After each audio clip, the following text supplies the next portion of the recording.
Kindly, the guests who are outside, come in. We want to start. We are already late.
I think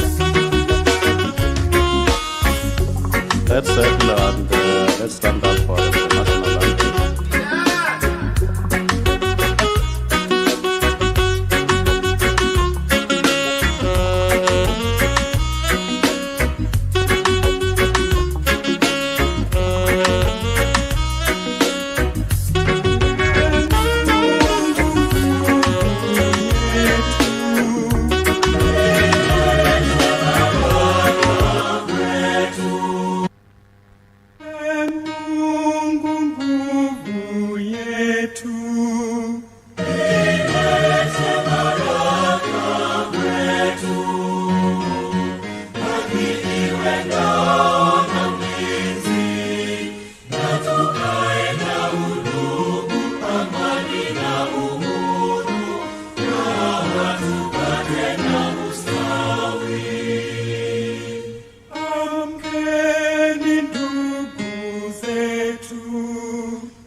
tuwe tayari kuilinda.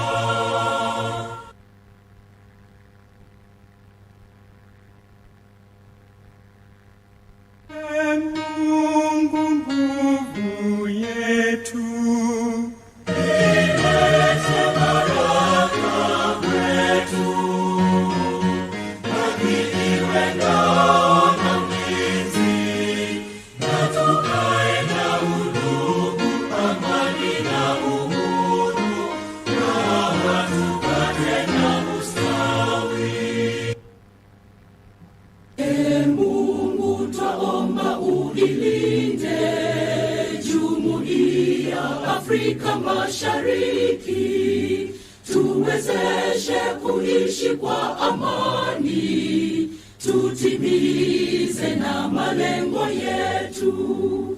Jumuiya yetu sote tuilinde, tuajibike, tuimarike, umoja wetu.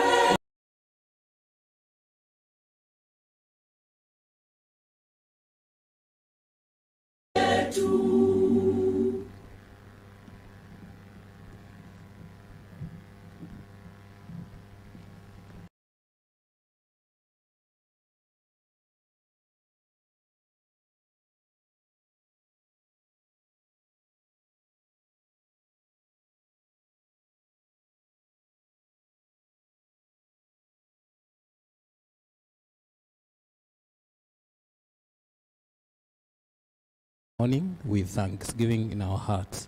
Thank you for the gift of life. We thank you for enabling us to gather here this morning for this 2-day symposium on non-revenue water management. We acknowledge that we are here today to do that which you have commissioned us to do. We thank you because we know that when we gather together, you always have a divine agenda for your people.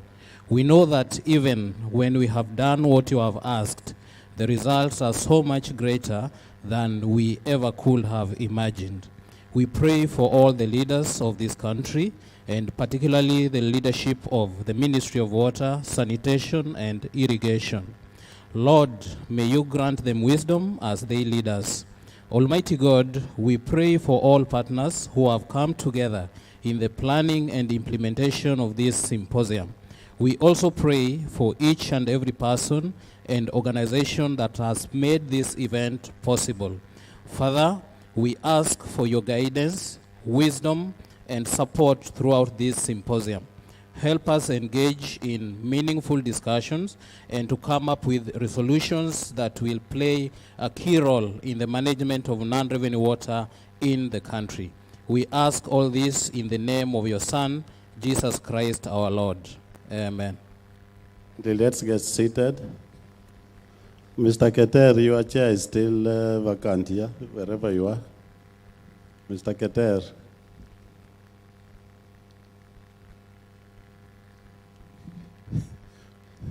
Thank you, sir.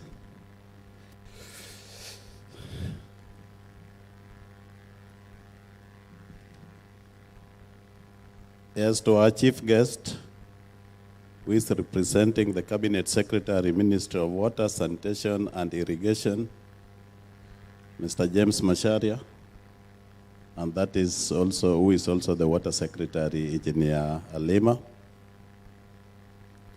To the Irrigation Secretary, Mr. Bud Moeva. To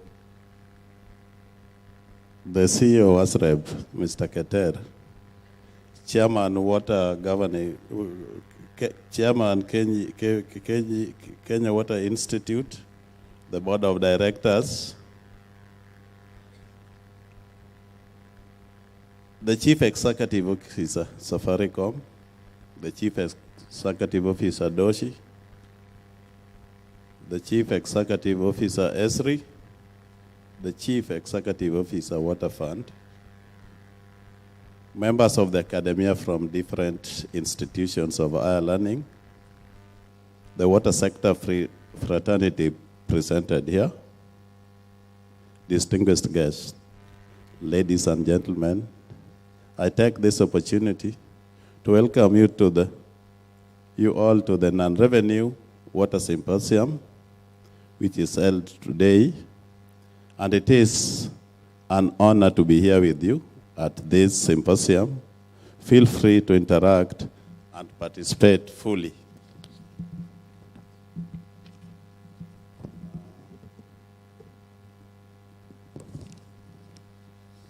Allow me at this juncture to express my deep appreciation to the Ministry of Water, Sanitation and Irrigation for the support given in hosting this symposium, May I also recognize the support received from the following partners. That is Safaricom PLC, National Bank of Kenya, Doshi, and Water Sector Trust Fund towards realizing the success of this function. Clean water and sanitation for all is still far from being attained. 2.2 billion people globally do not have access to safe and clean water. And it is therefore imperative that efforts towards this be realized as stated in the SDG 6.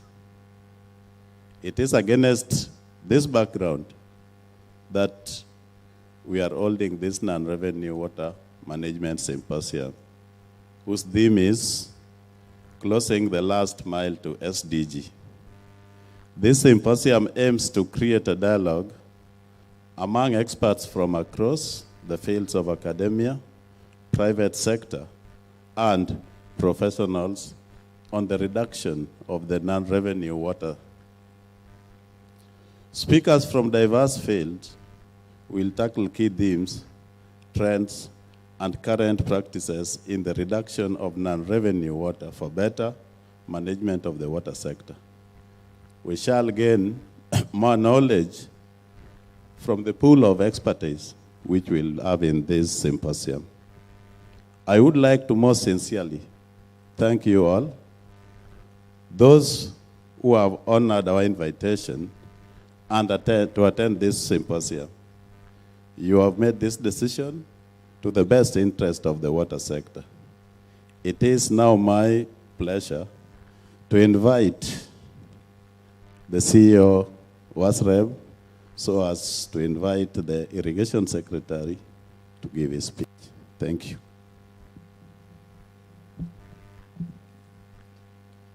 Thank you very much, the Director for KEWI. Our chief guest today, Engineer. Sorry, you should have invited the. Sorry for that. Chair, it is my now a pleasure to invite the Chair, KEWI Governing Council, who in turn will invite the CEO, WASREB, to invite the Irrigation Secretary. Sorry, sir.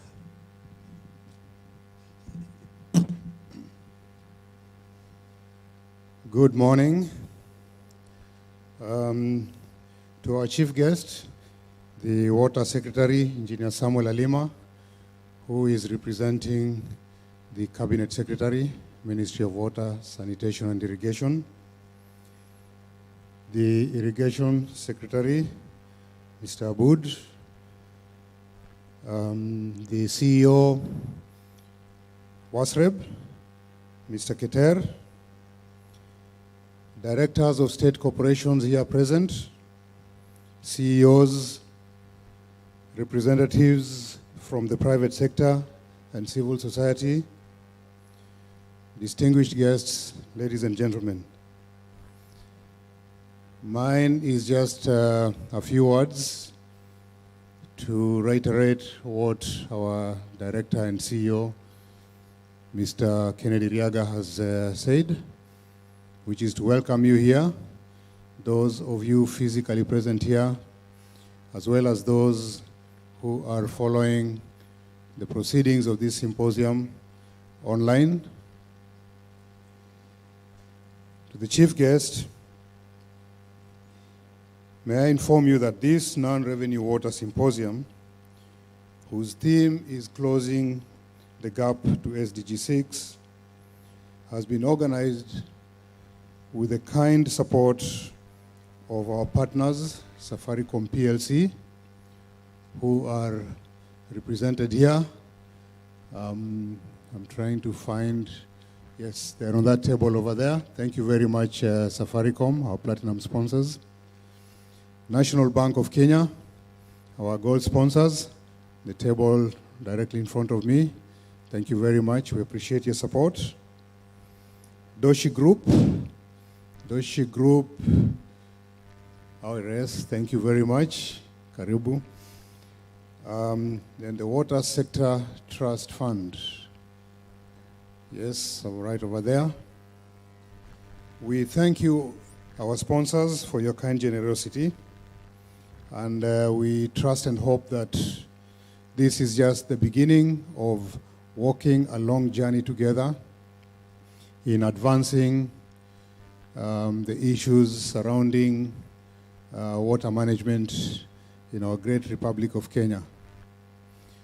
The Kenya Water Institute is a state corporation which was founded under the KEWI Act 2001.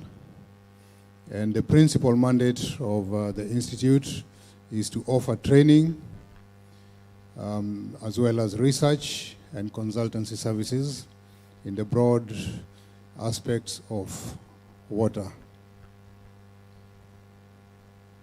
So, the chief guest, I would like to again welcome you to this second special symposium organized by KEWI. And before I hand over to the next speaker, let me also recognize the presence of the full Governing Council of KEWI who are here. And I would like to kindly ask them to stand so that we can all see them and appreciate the members of the Governing Council who offer direction and leadership to KEWI. On my extreme right, we have Director Festus Mwanzi, who is an alternate director to the Principal Secretary, National Treasury. Next to him, we have Director Peter Kahara. Peter Kahara is an independent director of the Kenya Water Institute Board. And next to him, we have Director Nancy Waweru, also an independent member of the board. And last but not least, the lady in red. That has a special meaning, I presume. We have Director Malia, who is an alternate director to the Principal Secretary, Ministry of Water, Sanitation, and Irrigation. My name is Engineer Peter Wandai, and I'm also a director with Kenya Water Institute and the session chair today. So with those few remarks, I would like to welcome Mr. Keter, the CEO of Water Services Regulatory Board, WASREB, to make some remarks and thereafter invite the next speaker. Thank you very much.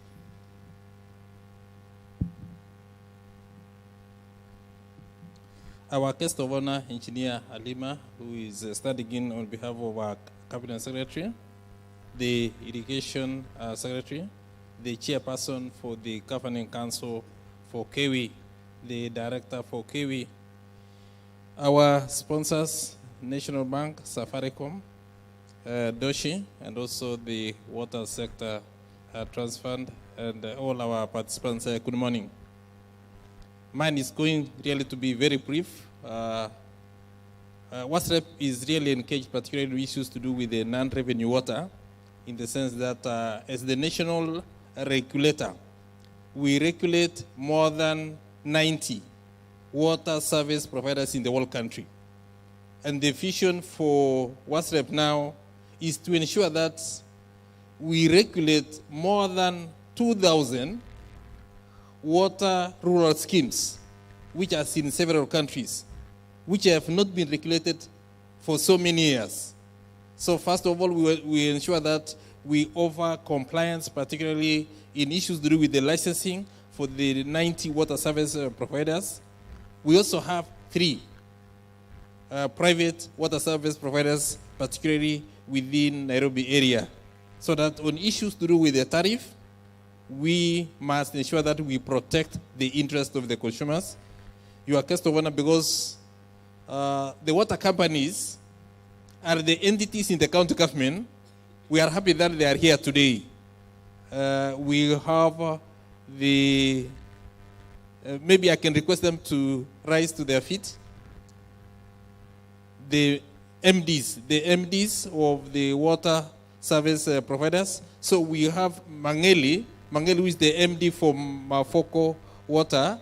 is the chairperson. He's the chairperson for the whole team. And then Anthony Ambugo is the CEO. Let's appreciate them because they really come to represent their colleagues. Please be seated. Mine is to confirm that we are working closely with the National Bank and other non-state actors to ensure that the interest of our consumers in Kenya is highly protected, particularly on issues to do with the access of water, issues to do with the quality of water, and also working closely with everybody to ensure that we bring down the issues of non-revenue water. We are happy that one of the counties, through the community policing, they have said we cannot accept illegal connections because that's a conduit to non-revenue water. With all those remarks now, let me request Irrigation Secretary, Mr. Abud Moeba, to give his remarks and invite the chief guest, Mr. Abud Moeba. Welcome, please. Thank you.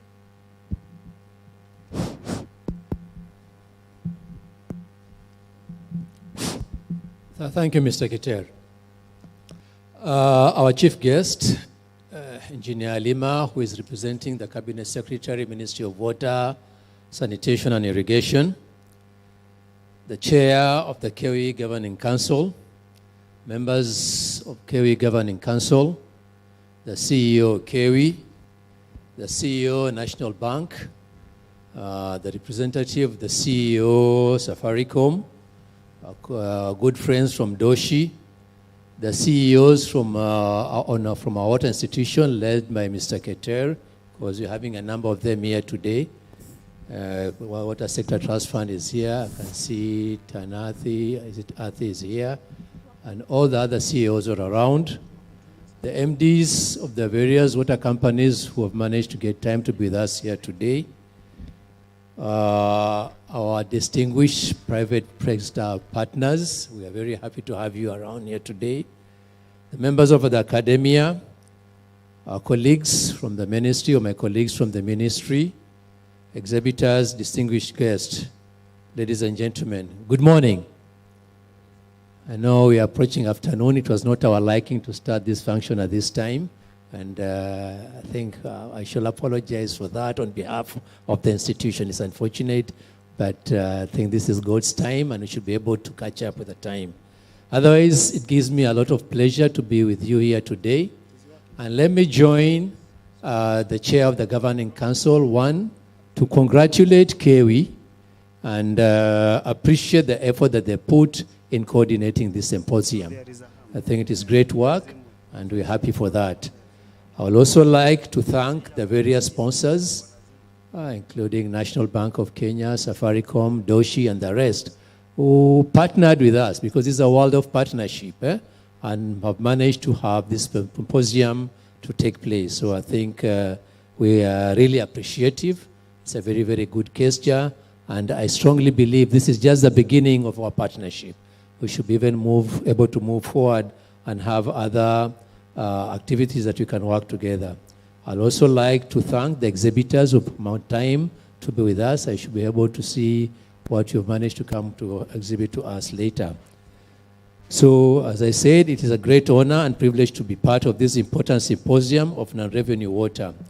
And indeed, non-revenue water is an issue of water sector that has been with us for quite some time, and we need to come up with solutions. And that's why we have gathered here today, tomorrow, so that we can share some of the experiences that we've had and see how best we can address the issue as we move forward. The symposium theme is closing the last mile to the SDG 6.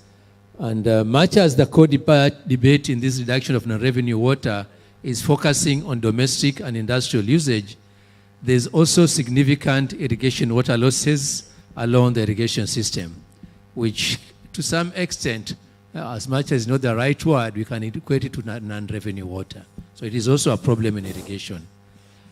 Studies have indicated that irrigation is a major consumer of water. Almost 70% of the water usage is actually under irrigation. And unfortunately, out of this 70%, studies have also shown that about 40% of this water is also going at a loss. So we also need to improve the water use efficiency in irrigation so that we can have more water to increase the area under irrigation in the country. We can have more water to ensure that our crops get enough water for production. So what it means, reducing irrigation system water losses and mainstreaming irrigation water use efficiency will ensure increased water for both domestic and irrigation. So it is critical as we move forward, we have more engagements in how to improve irrigation water usage efficiency. And this one can only be achieved through partnership. And that's why I'm very excited to be here today. And in the morning, I actually managed to get friends or to make friends with our colleagues in National Bank of Kenya. And I was actually surprised and very impressed that they are already coming up with programs to support the water sector. So we are looking forward to deepening our relationship with them, having more conversation with them, not only National Bank, but also other private stakeholders, especially the private sector, so that we can see how best can we work together so that we can achieve the set goals that we put both under domestic, sanitation, and irrigation. Now, with those remarks, once again, let me once again thank KEWIS, the sponsors of and the other organizers of this symposium, and wish you some fruitful deliberation. With that, let me take this opportunity to humbly request our chief guest, Engineer Alima, to talk to us and officially open the symposium. Karibu, Engineer. Thank you. Thank you so much, my colleague, Irrigation Secretary. So the chair, the session chair of the KEWI Governing Council, directors from the Kenya Water Institute, the CEO of Safaricom PLC, the CEO of National Bank, the CEO of DOSI, Irrigation Secretary, CEOs of the water sector institutions who are here, MDs of the water service providers, MDs of the waterworks development agencies, as symposium sponsors, invited guests, ladies and gentlemen, good morning. Good morning.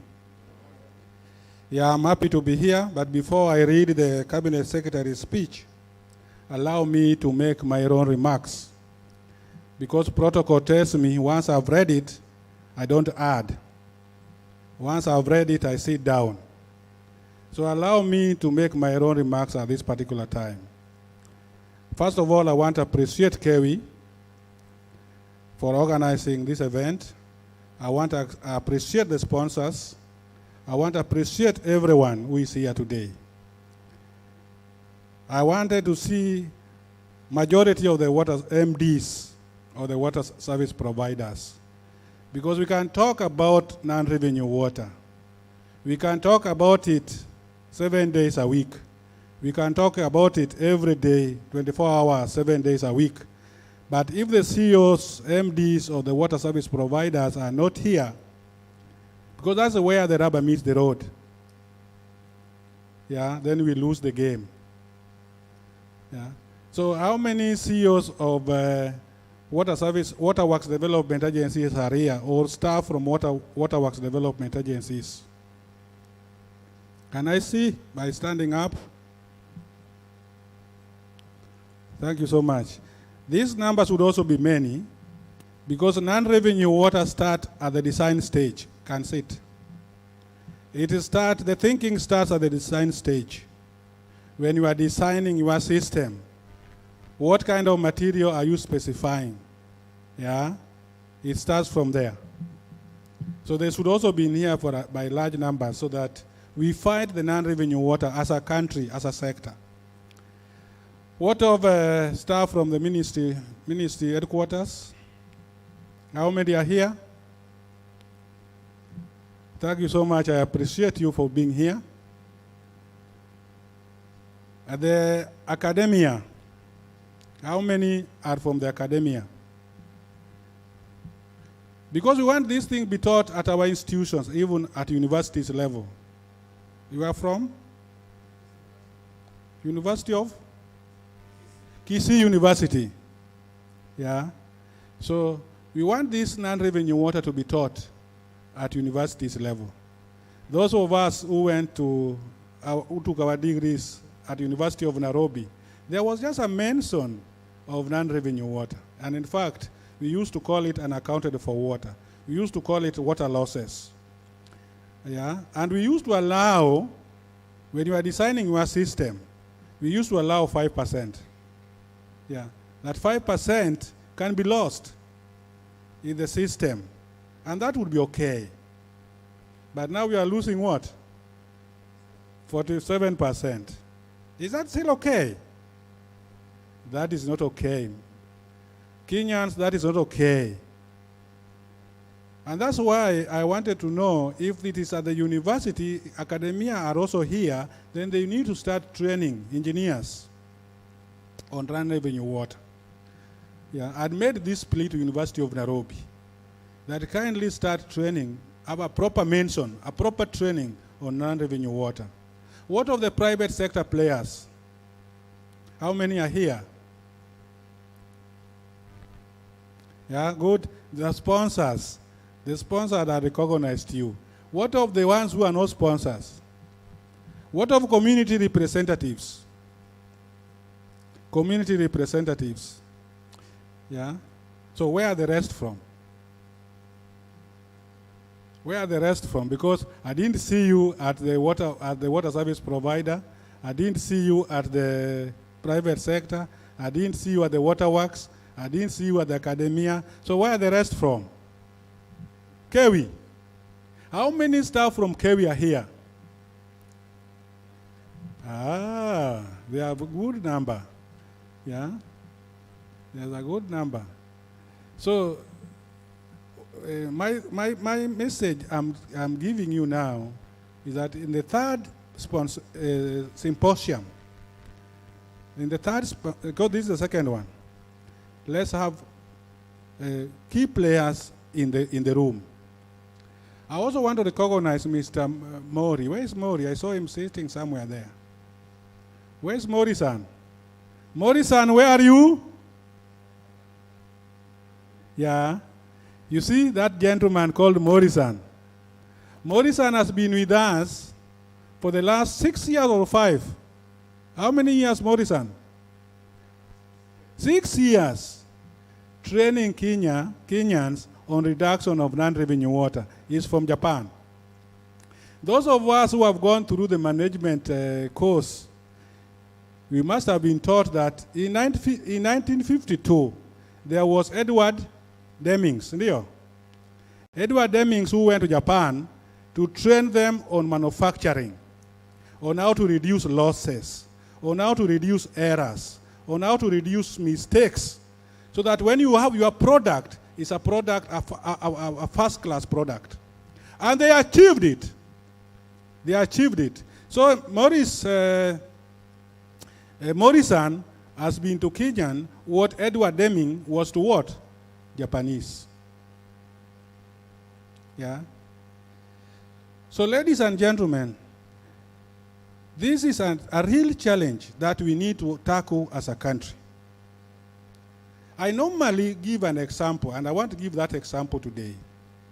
You are a farmer. You are a mango farmer. And every morning you go to the market. You pack your 100 mangoes. And you go to the market. By the time you reach the market, 47 mangoes are not there. You are left with how many mangoes? 53. The following day, you just go again. The following day, you just go again. Years, you just go again. And you still break even. And you still break even. 47 have gone. You sell 53, and you still break even. Ladies and gentlemen, you are overcharging. Because you can't break even. You should have gone under the first day. You should have gone under the first day. But every year, we have got Mangeli, we have Ambugo, they are coming to the office, they are running. So they are running from what? Mangeli, you are running from what? Where the utilities have lost 47 mangoes, and you are depending now on 53 mangoes. You are running from what? Why are you still afloat? You are over. That means there's an element of what? Overcharging. Yeah? And that's why you can lose even 100, you are still going on in business. Yeah? Because you have utilities losing as much as 80%. And they are still in business. They are still staff. The staff are still earning their salary. The staff are still waking up every morning and going to the office, going back home. The following day they wake up, they go to the office, going back home. And they feed. Yeah? And they feed their children. They pay school fees for their children. And they pay rent. They pay all their bills. Yeah? So, it's a real challenge, Kenyans. It's a real challenge that we need to tackle head on. And that's why I expected the water service provider to be many here. And then in every symposium, we come up with the solutions. That these are the things that needs to be done. In the third symposium, we check how the resolutions of the second symposium have been implemented. And that way, we make progress. That way, we make progress. Right now, we are implementing more than 685 projects. We are busy implementing them. But when it comes to operation, they lose half of what we are expecting to produce. And that's why we are not able to achieve the universal coverage. Because you do projects, and you produce water, and you lose half of that water. Yeah? So I want to emphasize that when we enter this room, it's a serious business. It's a serious business. It requires a lot of searching. What do we need to do as a country to get out of this problem? With clear resolutions, which needs to be implemented by who? If it is the ministry, indicate by the ministry. If it is WASREP, indicate it is WASREP. So that we have resolutions which in the third symposium will follow up. So today we have started late. I'm emphasizing that we have come for a serious business. So I want to request the organizers, particularly Kenya Water Institute, that going forward, we be in serious business so that we recover the time we have lost this morning. Yeah, we recover the time we have lost this morning so that we finish this symposium successfully and come out with good ideas that we implement as a country to move forward. So let me read this speech now. The PS, the CAS, and the CS are committed on issues to do with the service delivery to the country. And that's why they are not with you. So we are representing them. It is my pleasure to welcome you all to the second National Symposium by the Kenya Water Institute on non-revenue water. This symposium, whose theme is Closing the Gap to SDG 6, underscores the aspirations of Kenya towards achievement of the right to clean water to our population as embraced by the Constitution of Kenya. In order to achieve universal access to safe water, the Kenyan government is undertaking development of key water projects around the country. These include construction of multipurpose dams, rehabilitation and expansion of urban water supply, and sanitation in key towns, rehabilitation of irrigation schemes, and rehabilitation of hydrometeorological network. I've said we are doing 685 projects. In fact, in the history of this country, it's the first time that we are completing 4 major dams at the same time. We have been doing dams, but we are completing one maybe in 10 years. Right now, we have completed Karimeno. We have completed Thiba. We have completed Yamo. We are progressing towards completion of Thwake. We are doing groundbreaking very soon to Mwache. key development projects. So we would wish to have that when we complete these projects and we have systems, we don't lose 40%. Ladies and gentlemen, as we are aware, the current national access to water is about 70%. Sewerage coverage is estimated at 29%, while the government aims to increase sanitation coverage to 40% and water to 80% by the end of this year. This may not be realized if we do not sustain and improve water service provision. That the country's water scarce makes it a high priority agenda for all water service providers to reduce the non-revenue water to below 20%. However, the high levels of non-revenue water, currently estimated at about 47%, points to losses over 11 billion per annum, 11 billion Kenya shillings per annum. Water service provision is a devolved function of the county governments. Involvement of both levels of government, the water service providers, private sector, and other stakeholders in this symposium is therefore timely to articulate mechanisms for a proper management of non-revenue water in the country. This will enhance efficiencies in revenue collection, which is needed in order to have better access to water and sanitation services.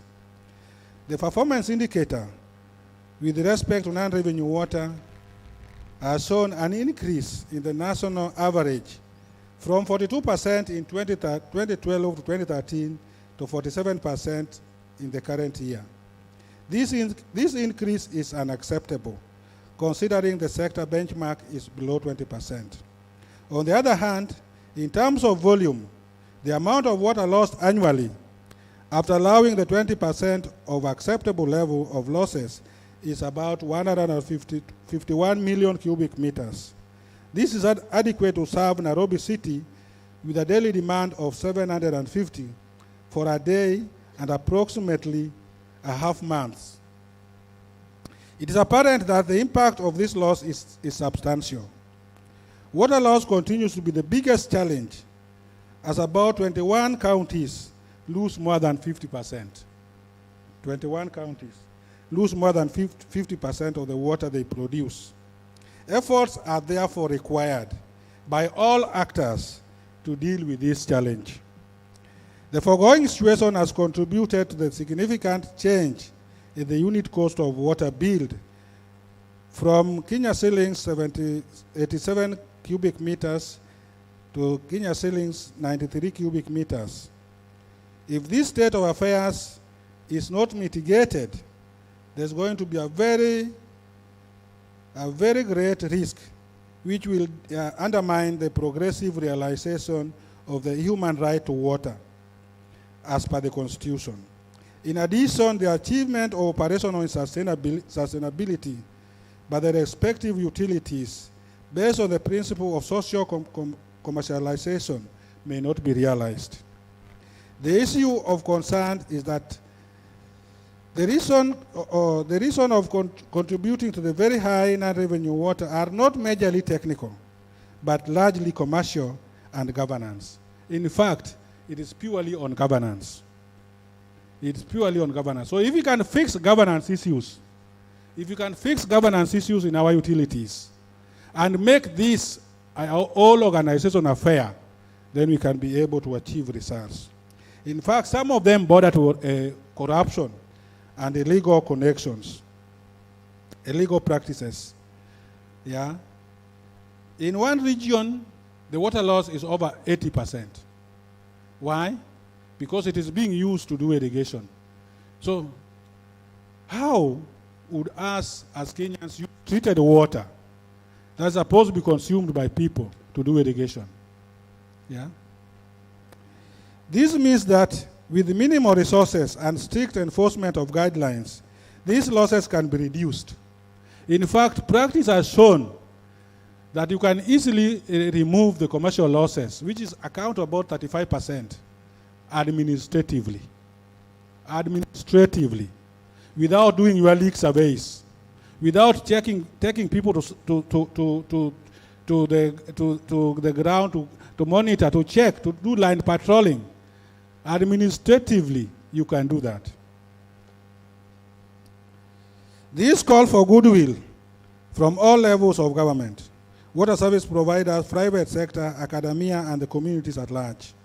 County governments are therefore encouraged to support their water utilities to implement the required intervention to deal with this challenge of non-revenue water. The national government, on its part, will continue to intensify efforts to deal with the challenge. This will be done by enforcing the regulatory standards with a view to institutionalize non-revenue water management function at respective utilities. Recognizing the need of reduction of non-revenue water, the Ministry of Water, Sanitation and Irrigation has established a non-revenue water unit at the ministry in partnership with the Water Services Regulatory Board, Japan International Corporation, JICA. The unit has rolled capacity building program, which has been implemented by Kenya Water Institute in partnership with Water Service Providers Association, namely Kisumu, Eldoret, Nakuru, Nyahururu, Embu, Meru, Ruiru, Juja, Mavoko, and Kilifi, Mariakani, to be able to plan and reduce non-revenue water to acceptable levels below 20%. Now, the background of this non-revenue water unit, I was taken to Japan in 2002.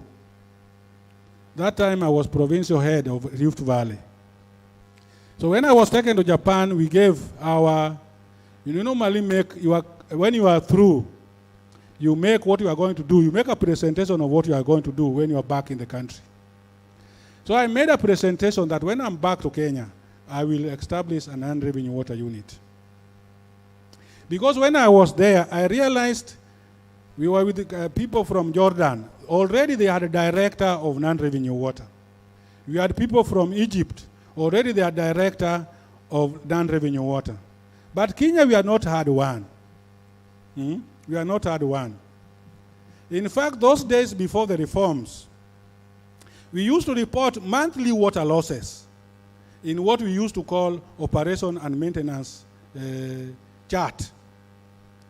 Then every utility, you could see, whether it is in Coast, whether it is Turukana, whether it is in Marsabit, you could see 25% unaccounted for water. 25%. It was uniform because they could fill operational charts without checking. Without checking. They just fill it without checking. So when we made this suggestion, when we came back and we were receiving the new government, that is after NAC election, we were at Kenya School of Military Studies. So before we were waiting for the new minister to come in, this was a challenge being discussed. I remember our director of water development there was Engineer Chesang. Engineer Stowa, who later became our PS, was still the deputy director. So Stowa directed the ministry, the staff who are there, that we must reduce this thing in 2 months to around 5%. Yeah? And it was a figure which was just being filled. So I raised up my hand and I said, I'm just from Japan, from a city called Nagoya. They took 55 years to reduce non-revenue water from 80% to 4%. Yeah? So it is better for us as a country to determine our levels and then make strategies on how to reduce it. Yeah? Though I was provincial head, I was still a young engineer. I was told, we have to do it. We have to do it into what? In 2 months to 5%. Now we are here. About how many years? About how many years down the line? 15. And we are still talking about the same thing. This thing requires clear strategies. This thing requires commitment. So by the time I came to the ministry headquarters, 2009, when I'm now a deputy director, I said we must establish a unit. And then we established this unit. The unit is growing. We want to establish to a full department, God willing. In the next 2 years, we want this unit to be a full department. Because how can we just keep on implementing projects, but we don't even care about where the losses are? So we must upgrade it with full engineers. Now it has full engineers, young and mature engineers, those who have enough experience, so that we continue doing this to serve Kenyans instead of losing the waters. Ladies and gentlemen, let me take the opportunity to allow the increased interest by stakeholders in water and sanitation sector. I am fully aware that this symposium has been supported by several partners. I wish to appreciate Safaricom PLC, National Bank of Kenya, the OC Group of Companies, Water Sector Trust Fund, S3 Eastern Africa for partnering with my ministry and Kenya Water Institute towards the symposium that will showcase cutting-edge technologies and interventions to address non-revenue water reduction. I'm aware that among the audience are managers of water utilities, academia, technology experts, policymakers, development partners, and investors. I hope that the experience gained from this symposium will double the efforts towards the realization of globally accepted standards in the management of non-revenue water among water utilities in Kenya. Ladies and gentlemen, the emerging issues of climate change have severe consequences on water service provision. As such, Kenya should be prepared to develop strategies for climate change variability adaptation. This will include increased funding for research and innovation for the water sector.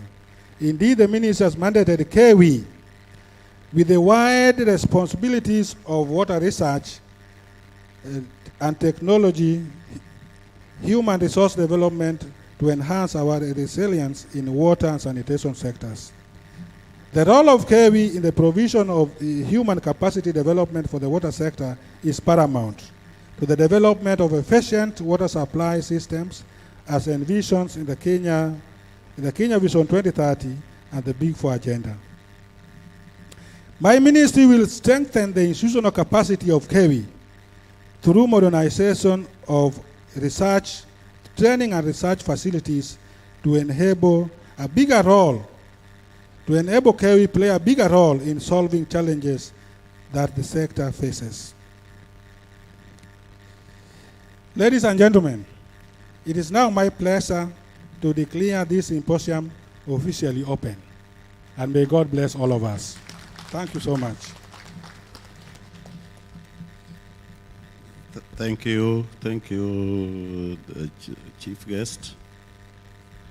Yeah, at this point in time, and because we are constrained by time, I would like to request presentations to come from the various sponsors. Then we go to the exhibition. Then I think after that, if the chief guest has other engagements, he'll be free to undertake them. So the representative of Safaricom, or the CEO, kindly make your presentation.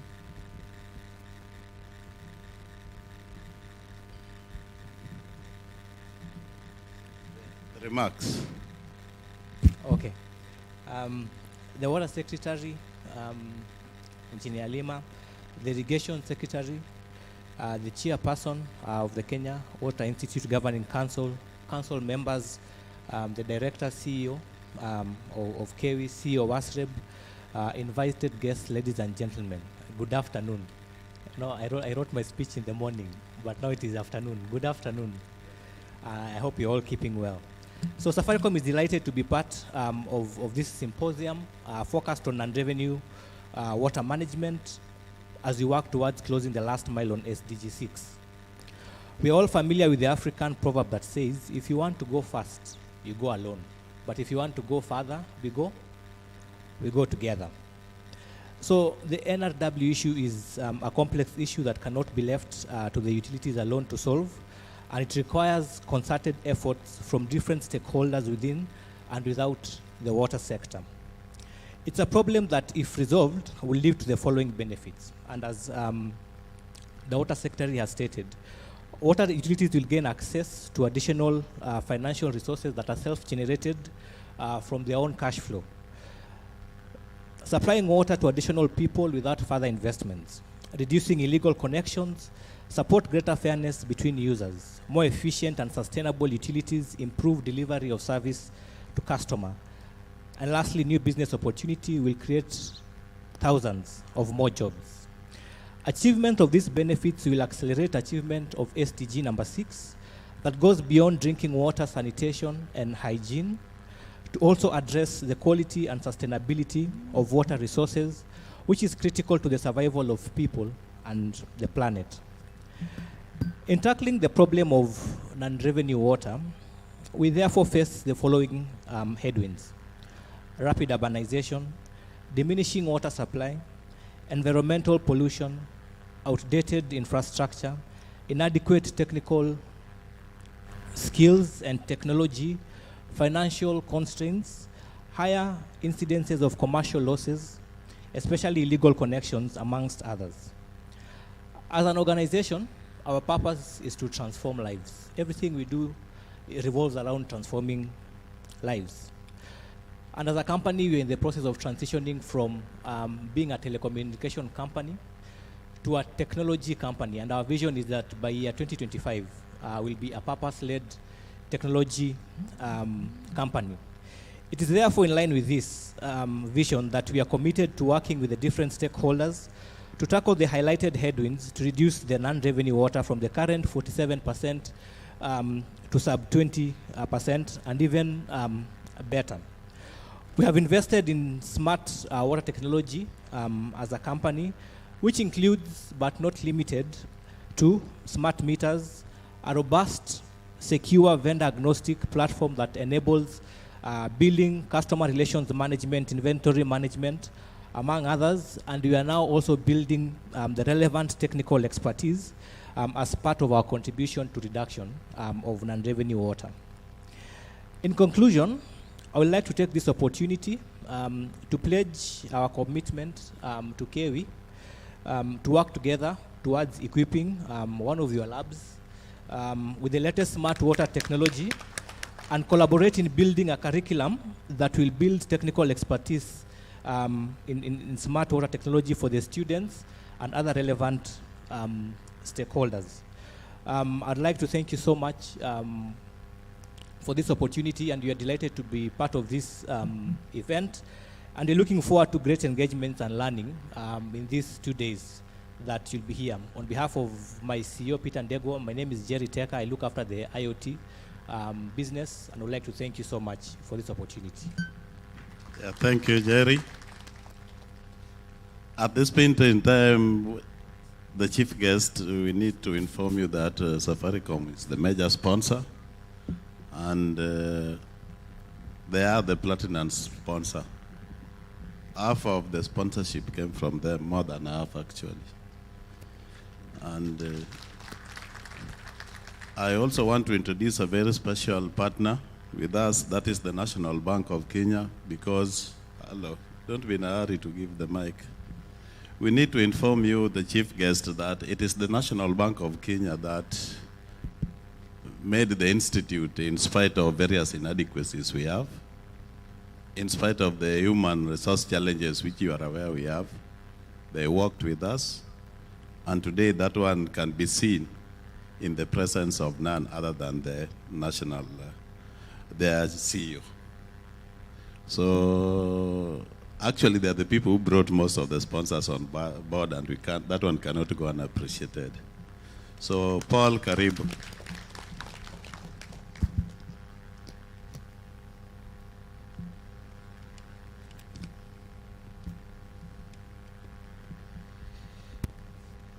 The Water Secretary, Engineer Samuel Lima, representing the Cabinet Secretary, Ministry of Water and Sanitation. and Irrigation, James Masharia, Irrigation Secretary, Kenya Water Institute Council, and all the present, Kenya Water Institute Director and CEO Kennedy, colleagues from National Bank of Kenya, ladies and gentlemen, good afternoon, and it's great to be with you here this morning. On behalf of the National Bank family, it gives me a pleasure to join you.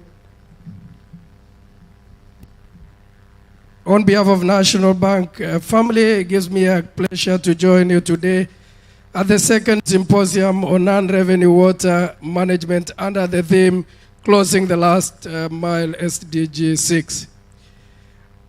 I would like to first express our sincere appreciation to the long and cordial business relationship between National Bank, KEWI, and the many partners today.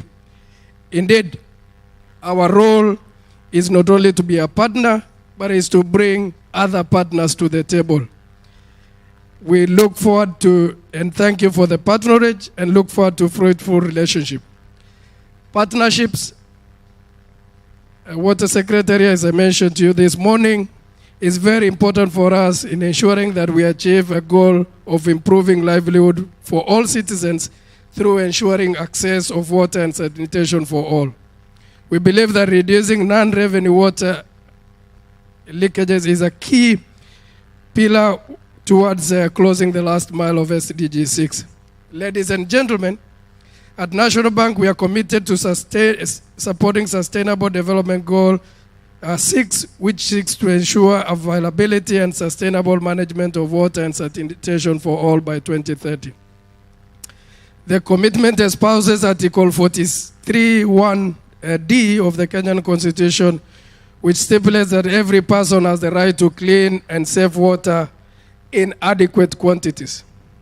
Unfortunately, and as the World Bank study puts the global estimate of physical water losses is at 32 billion cubic meters each year, half of which occurs in developing countries.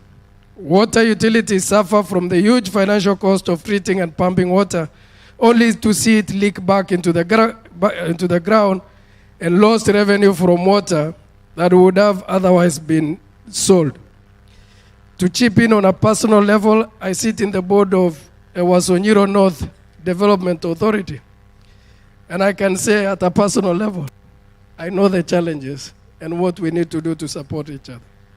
Today's partnership is therefore born from the realization that non-revenue water management is important and allows utilities to expand and improve service, enhance financial performance, and make cities more attractive and increase climate resilience as well as reduce energy consumption.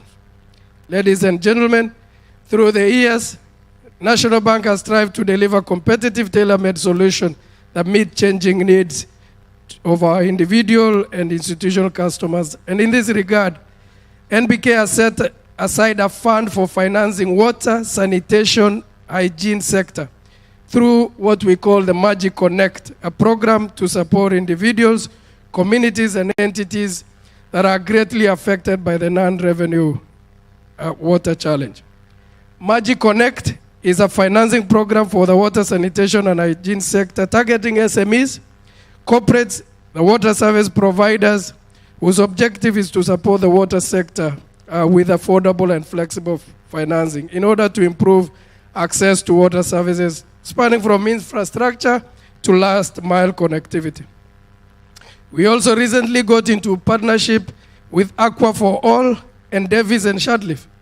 These partnerships are empowering SMEs in the water, sanitation, and hygiene sector to not only deliver social benefits to the general population, but also lead sustainable economic growth over time. For us, sustainability is about ensuring long-term business success while contributing towards economic and social development, a healthy environment, and a stable society.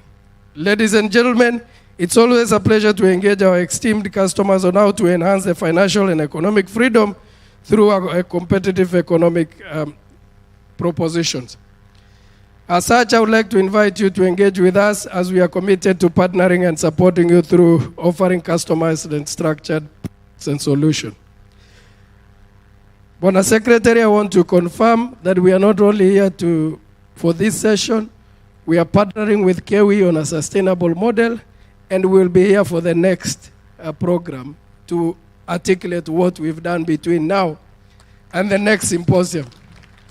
And I really like the fact that you've challenged us to make the next symposium bigger. NBK will be part of that, and I can make that commitment in front of everyone else. If we have to make the change we want to see in this country, we have to be in it together. And that's the only way I can confirm our commitment. Our ambition is to be the preferred bank, providing comprehensive solution, but there is no need of having a good bank when the community is not growing. And that's why I'm making this commitment. On behalf of the board, management, and the staff of National Bank, and I'm also a group executive in KCB, I wish to thank you for the continued support and assure you of our support. Let's enjoy the rest of the conference and looking forward to participating. And my technical team will be around to speak later, Secretary. Much appreciated and thank you.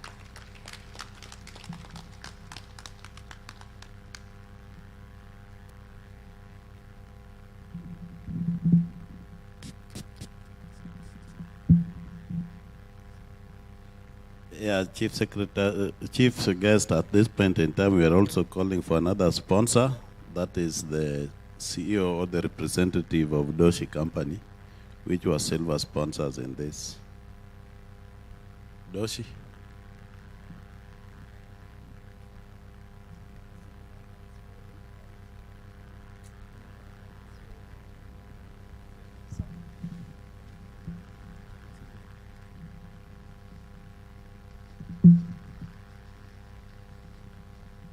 Thank you. The Irrigation Secretary, Engineer Samuel Alima, Chairperson, Kenya Water Institute, all CEOs present, all protocols observed. Good afternoon.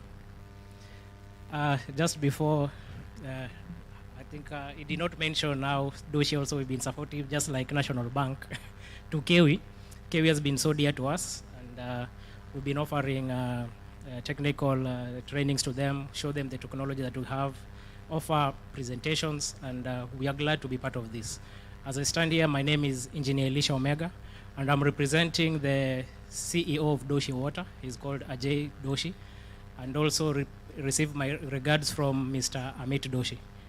The Doshi group of companies is a partner and a key player in the water sector in Kenya. And we are committed to provide water solutions in the entire East Africa region. Through the Doshi Water Division, we are committed to support reduction of the non-revenue water. But I have worked and I've visited most of these water companies, and we also really understand the challenges that they have, especially to do with the non-revenue water. We have practical solutions that can be adopted to solve this non-revenue water or to reduce the non-revenue water. We have a presentation on the practical solutions, of which we will do it tomorrow. But we come in to support as a private sector in terms of applications, okay? You know, this non-revenue water is a very wide topic, okay? We would like to partner with, for instance, Safaricom to offer us with the connectivity of our smart water meters, and also with the National Bank and Kenya Water Trust Fund in terms of financing. We are open to those partnerships in tackling this non-revenue water. And so we are glad to be part of this, and thank you very much.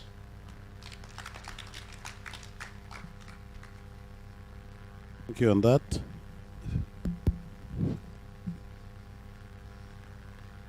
Oh, you are a water fund? No. Who's water fund? Hey.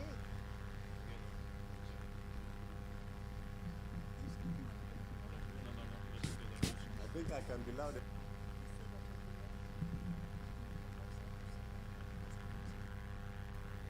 The Water Sector Trust Fund, Chief Guest, I just wanted to inform you that these are non-water sector institutions and they are private sector. We have deliberately partnered with to help us achieve our mandate And hopefully we know this will be outside.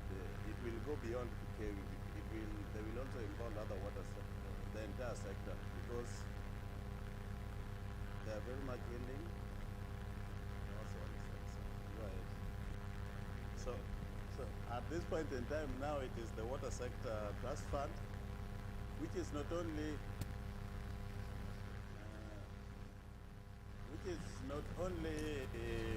a sponsor, but is part and parcel of the water family.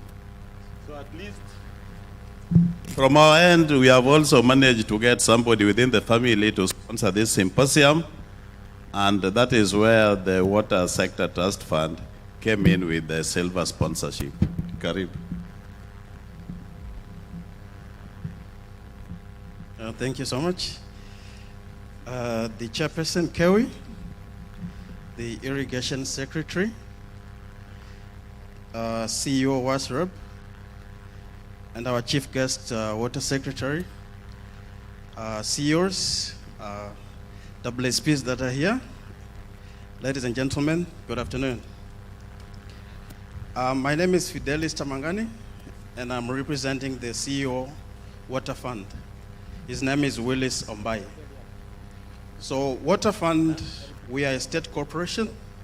We were established in 2002. And our main mandate under the Water Act 2016, we are a financing institution where we are providing grants to underserved areas and also unserved areas here in Kenya. Why are we participating in this symposium? It's because we are a financing institution, and we receive grants from different donors, and with those grants we then give to WSPs who are implementing water supply and sanitation improvement projects that are targeting non-revenue water reduction.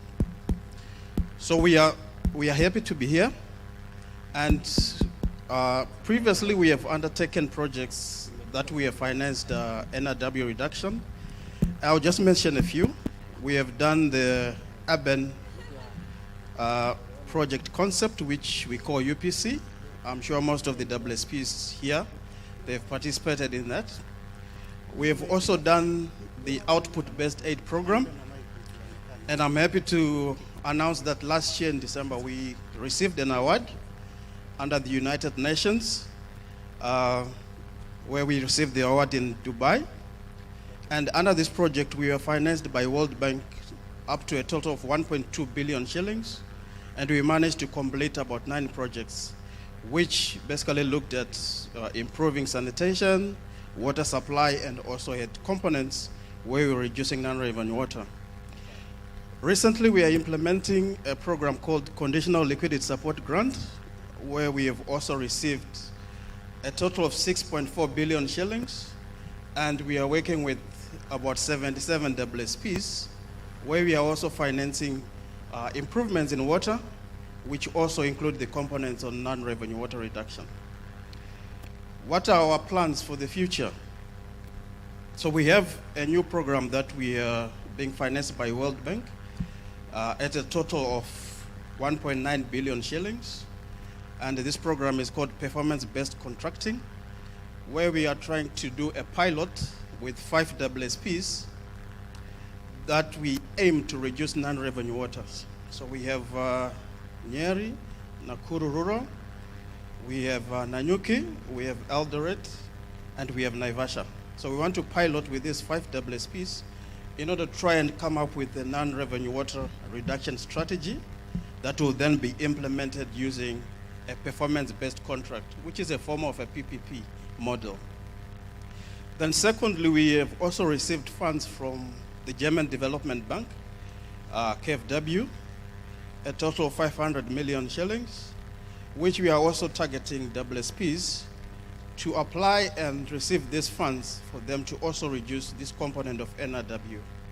So with AOD, we have already put an advert in the papers inviting WSPs to apply from the 5th of April, and the deadline is 10 May. So I think tomorrow that should be the deadline, and we're expecting WSPs to apply and be able to participate and benefit from these funds. as we try to reduce non-river water component. And then lastly, we are also going into the CLSG2. Remember, I've talked of CLSG1, which we are just completing. And we have also received about 20 million US dollars, about 2.6 billion shillings, which we intend to provide to about 31 WSPs. That will also help them in reducing this animal called non-river water. So I think that's much about Trust Fund, and we are here to learn. We are here to meet with different partners, and I think to our ministry, our Water Fund is here to assist WSPs in the financing of grants and also on lending. Since we are now a financing institution, we are able to also give out loans to WSPs for them to improve their water supply and sanitation improvement projects. So thank you. Thank you, WSTF. I also want to invite one of our partners who sponsored us last year, and this time around they have also been able to contribute by exhibiting, and that is ESRI Eastern Africa, if they have their representative around.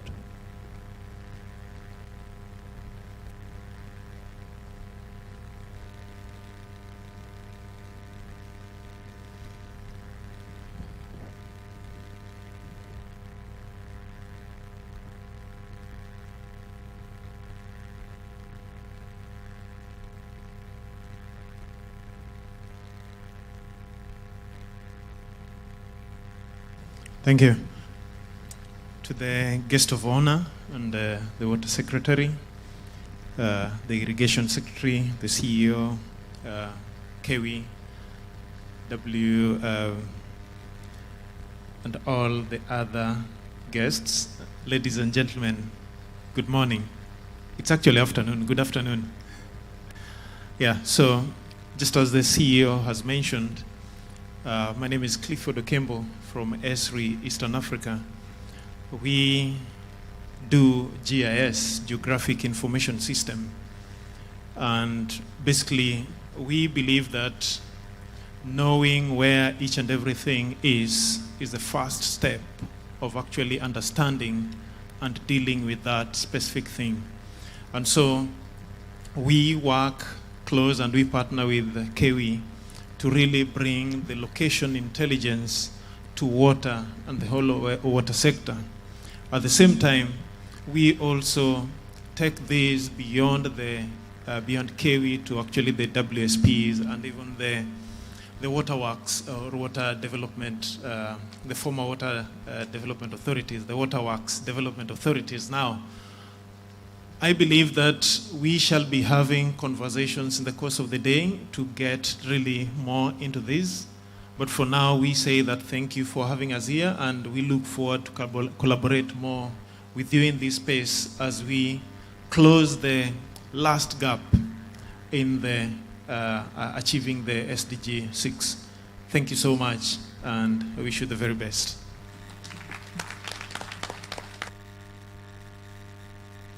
Thanks for that.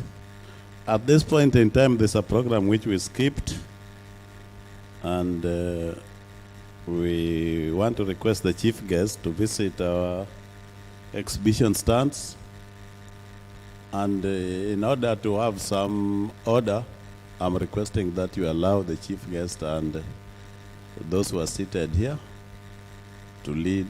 Where is Madame Doris to us to the exhibition stands?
trends, for example, integration or integration of living systems, or just want to find out what's happening about your solution.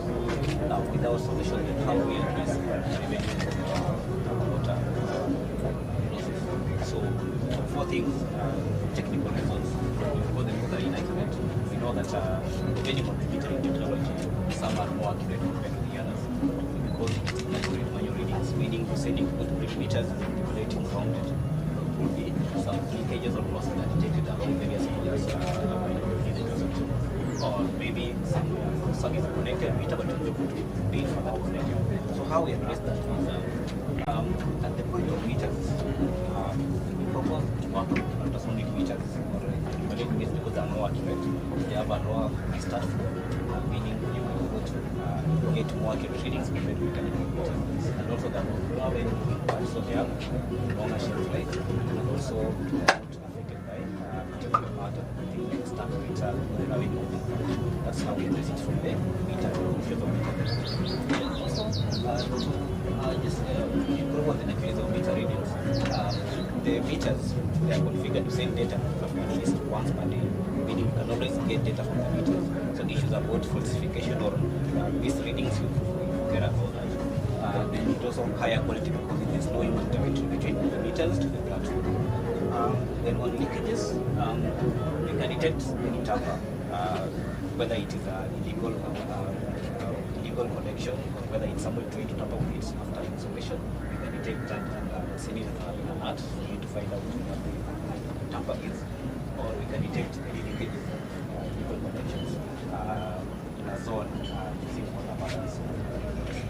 And also, to just address the issue about bill consumption, each meter, so long as it's connected to the network, is sending data to the platform for you to either view a report or direct to a billing system. So that's kind of normal meter reading, then you get a person has connected, but you're not paying for that. So this will be our solution. We start from the meters, and to the network, and also the platform where we now integrate to various systems to manage the data from the meter. We meet like the hosting to talk about the various technologies of meter that is important. Just a brief, I think yes, largely covered everything. Of major concern is actually on issues to do with obstruction, which we also know is a big concern. And because of that, at the point of obstruction, accuracy is also essential, both to the obstructor and to the regulator, Water Resources Authority. So in such cases, especially in rivers or lakes where we have high suspended solids, electromagnetic flow meters which are not affected by such are actually recommended in obstruction points. Then from there, of course, we move to production where we can adequately deploy ultrasonic flow meters which are relatively cheap as compared to electromagnetic. Then at the consumer ends, definitely always a category solution coming. So that is basically what so currently, are you working, Safaricom working with any utility in the country? Yes, we are. Yeah, so we have started work with we did work in 2018 with Eldoret on a specific DMA where we were able to realize very good output from the fact that we were able to now get customers who are on estimates to now be accurately billed. That is an estate called, you need to ask. Kenyari. Yes, Kenyari. Yeah. So and then we're also able to just find out what are the losses, what's the NRW in this specific DMA based on our consumer meters and distribution meters. These meters, yes. Safaricom does not manufacture meters. Yeah, we don't. We work with the vendor. That is meter agnostic, as you can see that various technologies. So as long as we can relate to the manufacturer, it will allow us to relate to the meter, like consumption, and our technology transmit data. So can utilities get meters from? So that would mean you bring, then instead of that utility buying directly from the manufacturer. And yes, the utility can link us to the OEM, the manufacturer that will take that integration production and they can choose from the provider. Just one last point of addition is with regards to how we have now built this and added it to the Ugasa platform. So a lot of the water utilities today are using Mpesa for collections. So one of the things we are doing is to make sure that there's real-time settlement. As customers are paying, that is being settled automatically, and they're able to pick out a report of who's not paying. So that is like prepaid. Both prepaid and postpaid. You do that collection today. Yeah. Actually, the whole integration is linked. You link the billing system and the customer revenue management system. So as the smart meters send the readings, the back end, and you get your bill on your phone, and then you have the option to pay directly by the system. So immediately your bill comes to the phone, you can click pay and get just like a big ticket and put in your PIN and pay. So it's all seamless. You don't have to send bills. Everything happens on your phone. Thank you so much. This one is another scene.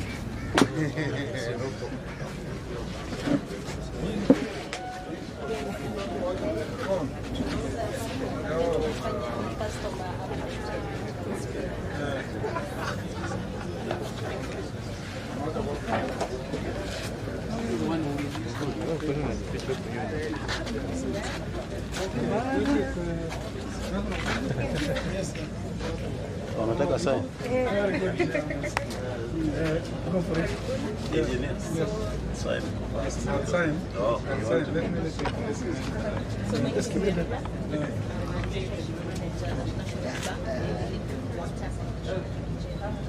So what we have at National Bank is a program called Magic Connect. And Magic Connect finances and supports everyone in the water and sanitation sector, from infrastructure development to activities.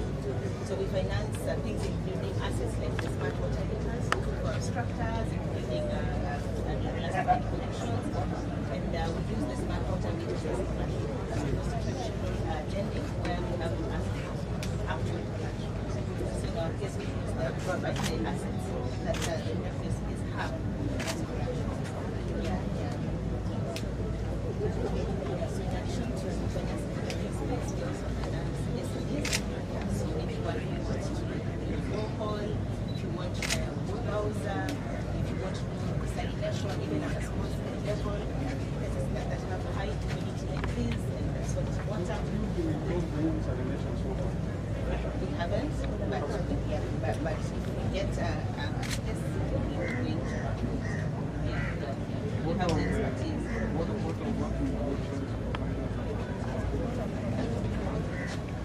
We have worked with about 4 water service providers. This last two work with them.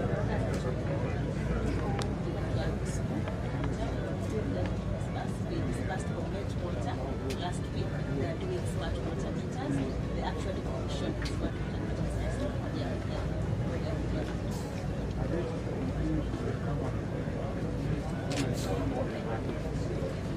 Need a sensitization forum so that we bring on board all the CEOs and presentation. Appreciate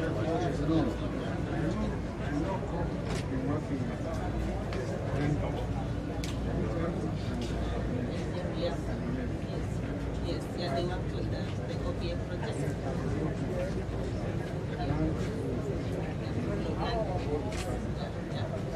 But we still have the expertise in the development of the infrastructure. We already have construction providers. We have the expertise to deal with water. And we also work up until the last mile homes.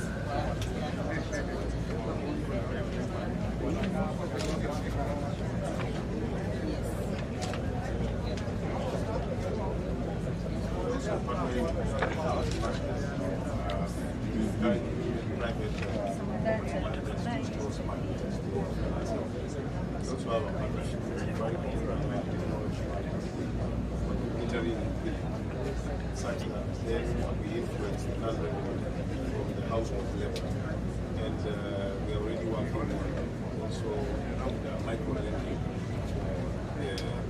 for the household as well. because then the cash flows of the utility company must be sustained by efforts from one end. So that's the reason water is the equivalent, like 500 more can allow them to get the cash flows. We stop disconnecting. Yeah, so for us it's end-to-end.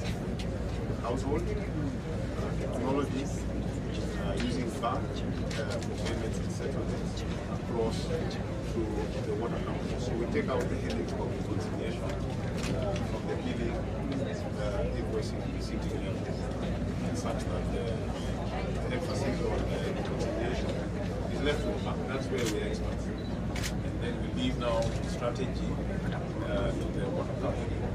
But payments and settlements are then delivered by national bank partners, whether through mobile, the portal, or the branches all across the country or our agency.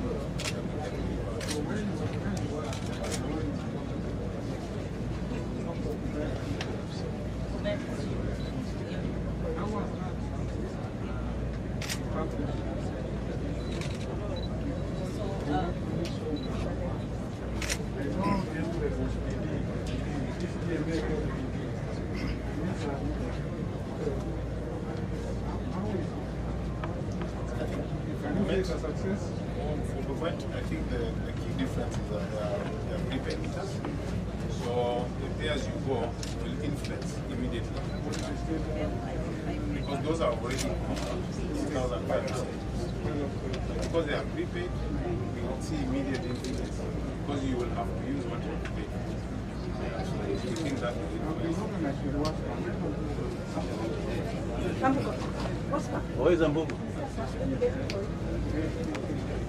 Okay.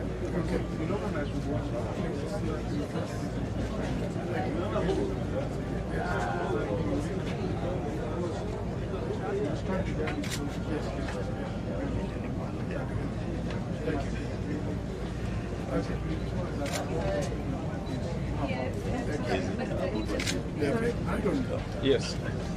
Yes.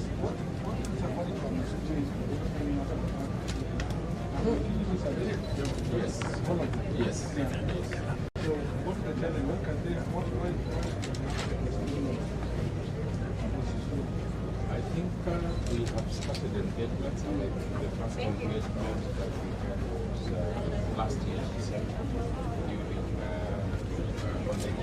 our AGM. Yes. Yes, and what we are planning we are having them next month.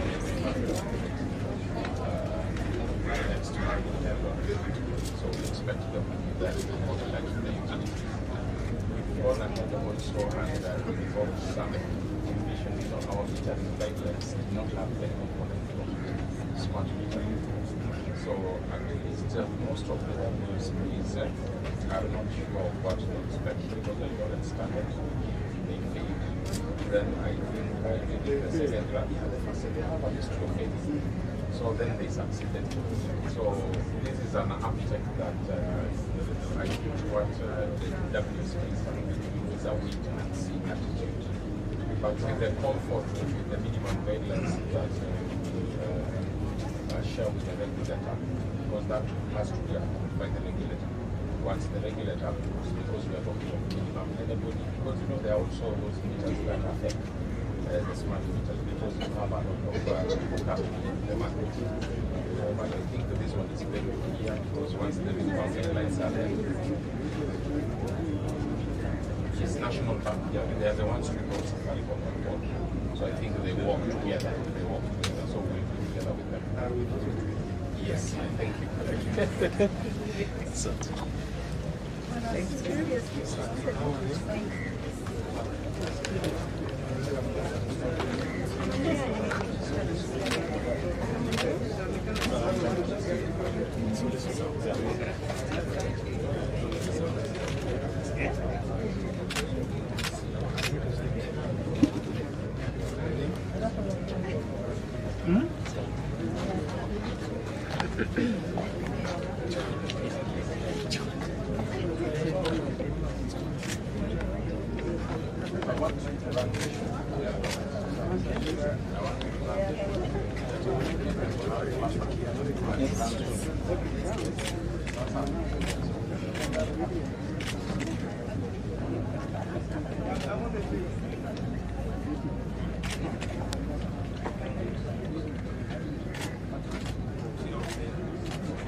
We actually have a new one. Thank you. The current one.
Barua. Asante sana mimi na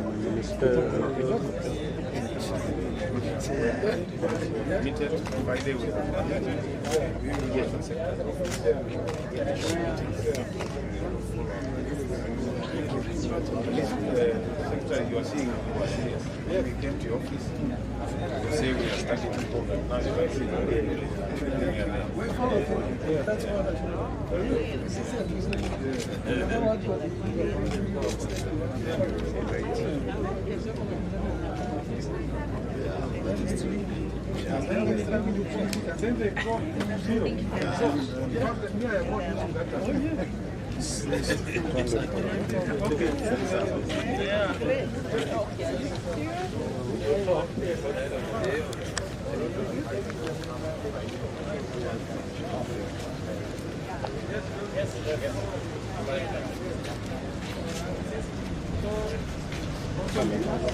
We are here.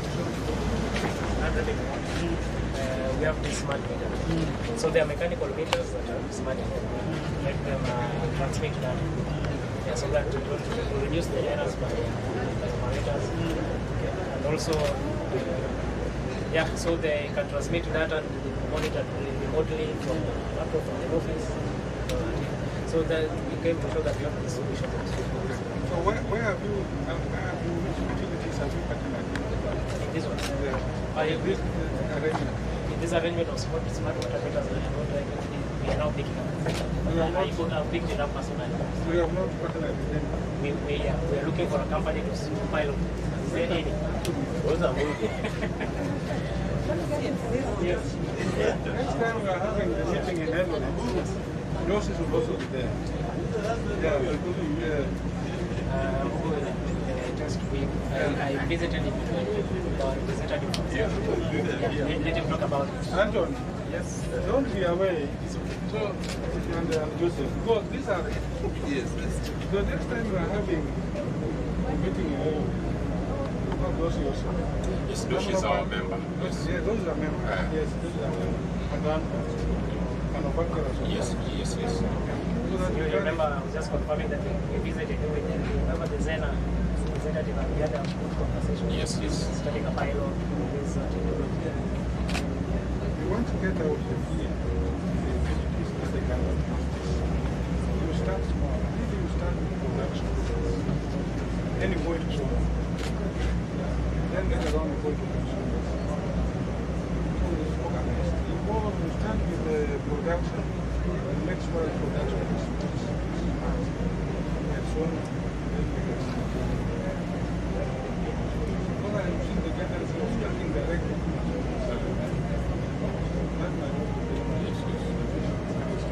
Zana survey is not bad from the data we collected. I can't remember the figure, but it's over 2,000 that have tried to pilot with the smart metering from intake.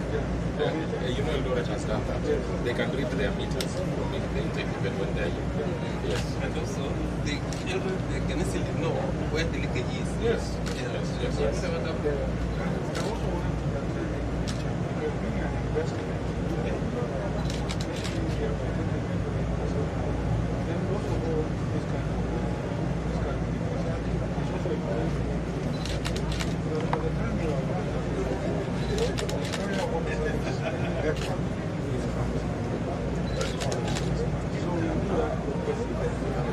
Considered in development projects that are covered under the last mile. Yeah, and also under the performance-based contract. It is one like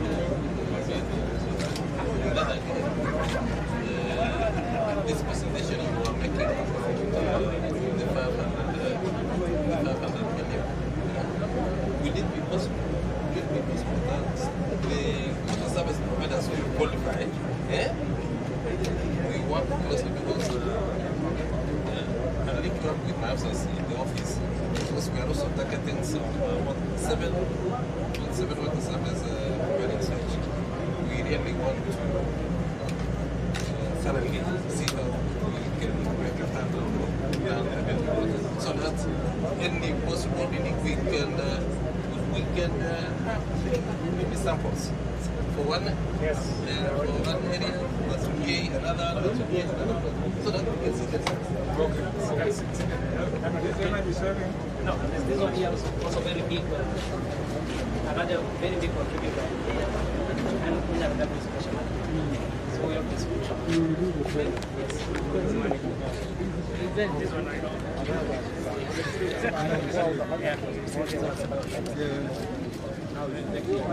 Demonstrate something. You can demonstrate though you have seen it. Yeah. So I want to show you what happens in our water system. It's also directly linked to revenue. What happens when you don't have good air management in your water system? Now the air bag machine. Take a look at it. You know our pipes are usually buried. Yes, we don't see them. So provided water is flowing, but a lot of revenue is being occupied by. There are photos this in several governments, whereby their systems are not supplying sufficient adequate water to them. So they can then. Yes, that's a flow meter. So as you see now, we are doing around 6, approximately 6 flows. If I can, you see now the air bag is discharging air from the pipeline so that water is occupying the pipeline fully. When water flows in the pipeline fully, now it's operating at design capacity. As you can see, just by that our flow rate has increased. Remember, if it's in a pump system, so you're using more energy to pump less water because of air. And if you look at this one, see what the air valve is now doing. It's charging water so that you only have water flowing.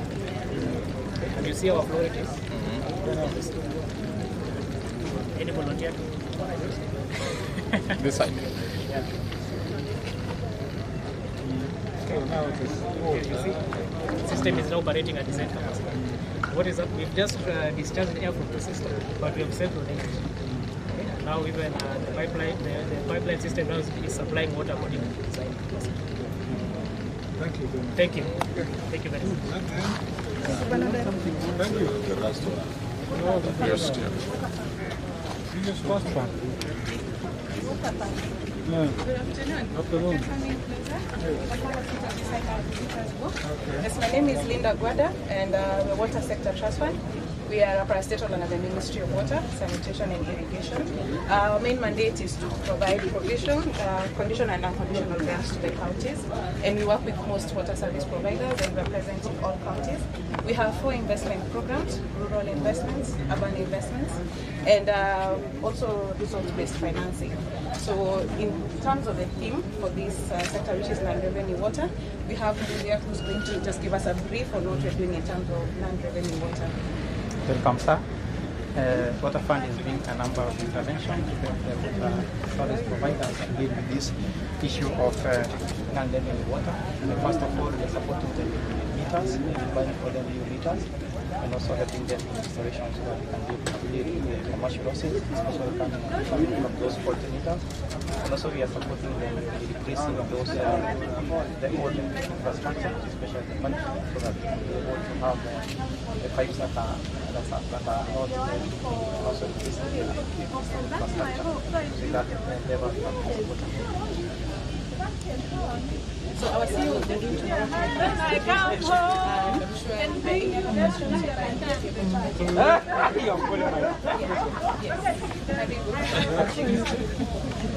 Yeah.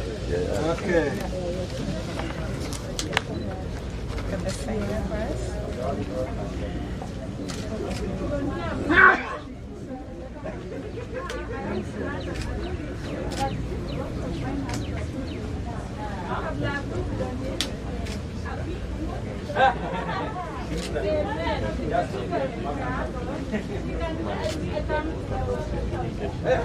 We're doing a presentation today.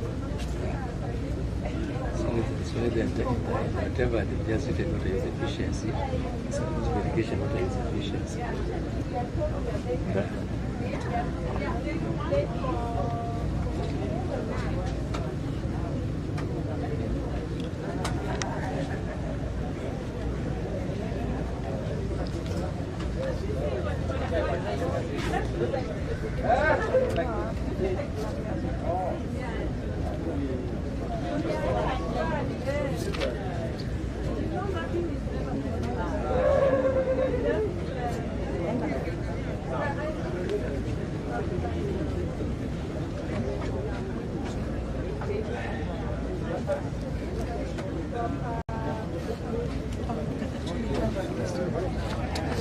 So thank you so much.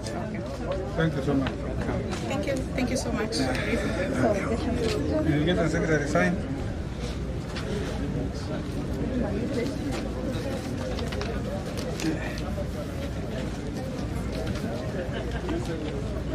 This is a model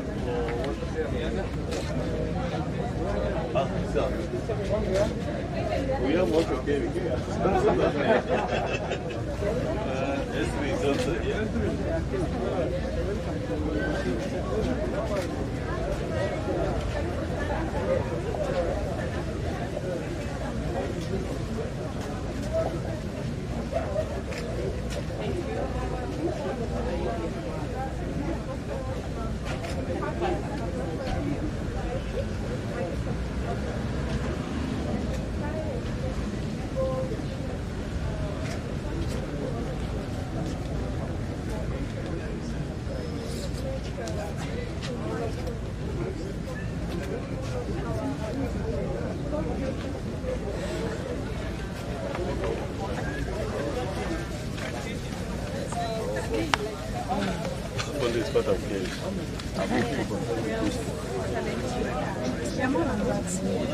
So how many are you working with now?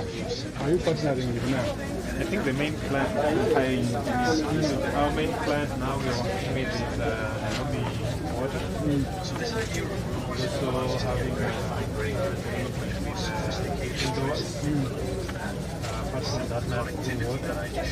And some more also discussions are now at the stage.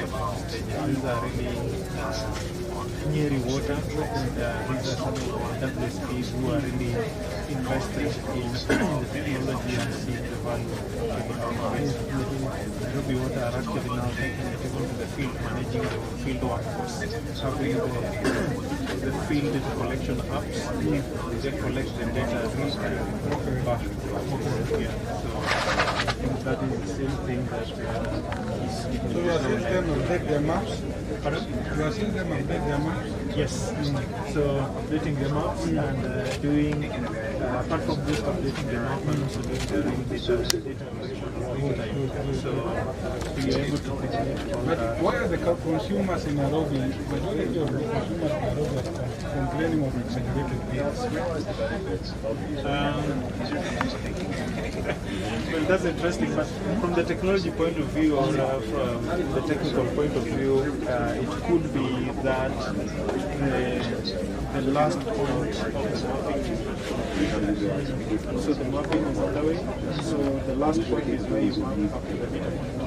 Which zone in Nairobi have you said now this is the network is because Nairobi is also pushing around 52%.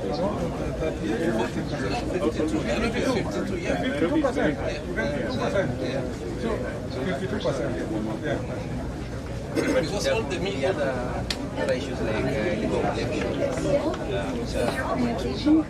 able to map the areas. It can be good if we do the geomapping of every meter. So that it will be very easy when a meter reader is doing it there. Yeah, it will be directly at the headquarters. Then, having the smart meters, you will easily know at which geographical point are you missing a lot of. Yes. It will be very easy to do. If there are local connections, then you just compare with the field ones, and then you definitely know there are field connections. So it will be very sensible. Okay, thank you so much. Thank you so much. Do you have something before you jump?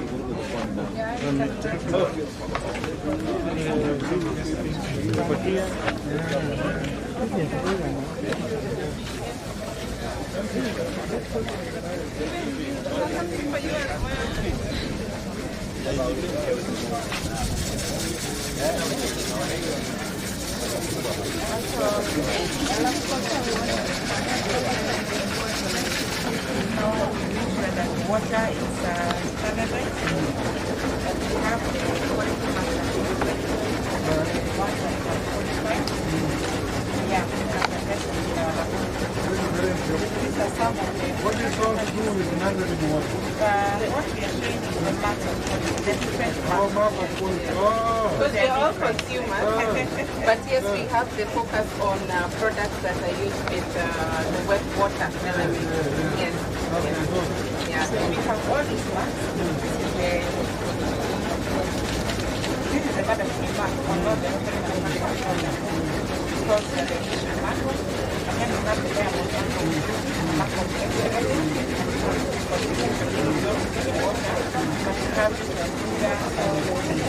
Now, sometimes when a product was coming into the country, the product was on the water. Then politics involved. When I'm asking this product, I'm feeling satisfied that this product is good. Yeah. But nowadays, you just leave it. No, but they are. Is what we are supposed to do. Yeah. Used to involve us. Yes. Water product. Yes. Okay. Water products used to involve us. Even the product end of the country. You are allotted. Yeah, allotted. Then we analyze the weather. One of our partners at the top. That's what I was wondering, because I do remember, as you know, the directive was to harmonize that function. So I think it's the harmonization of the function that caused them. Oh, okay. Then maybe that was something that might have been missed out during the harmonization. Yeah. But you're represented at the top.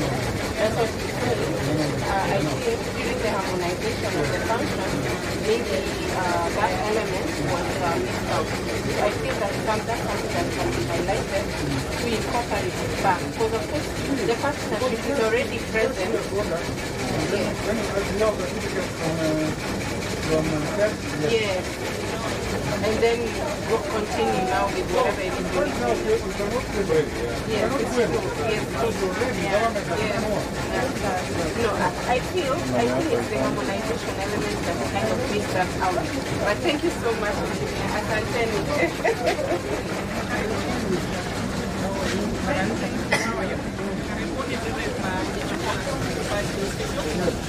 So mainly with regards to water resources, we do research touching on the water towers, the watersheds. We have the rivers, the lakes. So like these charts, these are some of the technologies we are developing to conserve our water areas and the riparian areas that feed the rivers. Yeah, this is River Lume in Taveta, transboundary. This is Ramisi, there is Taveta, and there is Taita, the water tower. And we also have Lake Kinyaka in Lamu. So the areas that feed these water sources are degraded. We do develop forestry technologies to help conserve them. Then we are also working on policy issues, like for River Lume, we are developing a payment for ecosystem service framework because there's a lot of water being lost illegally to irrigation, and we need to develop a framework that ensures everyone benefits from these resources. So basically looking at research, conservation, and policy regulation.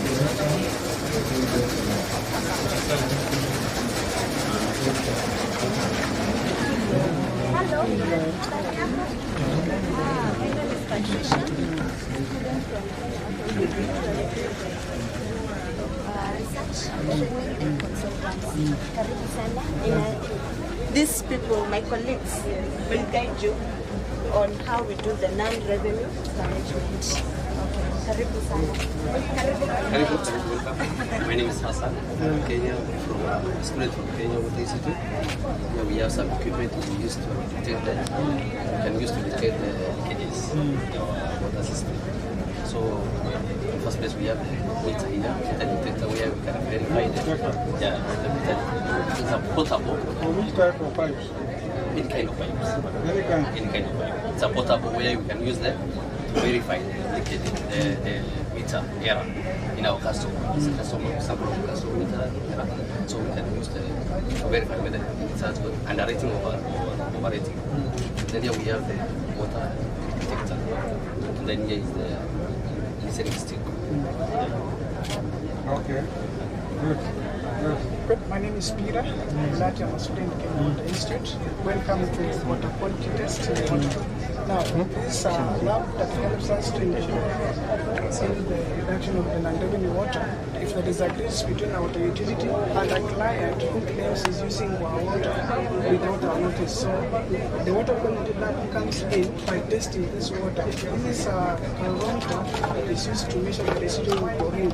Treated water, it has got chlorine in it, whereby the difference between the treated water and the untreated water is that it does not have chlorine. So when the water utility comes, I take a sample of water and I put it here and I put a quantity tablet in relation to the residual presence in the water. So I refer to that this water is treated and I say this water is for the client. This is leakage. Yes, this is a leakage. Then this is the quantity tray for testing of the residual, for testing of the microbial presence in water. Now, you put a collulat in that particular sample of water, then you put it in the incubator in a controlled period of 18 to 24 hours. When that particular water turns any of this color, it says it's positive, the presence of the microbials. And when that water does not change the color within 18 to 24 hours, it says that the water does not contain the microbial presence. Then this is the tapetometer that is used to test the water turbidity. You take the water sample, then you put it here.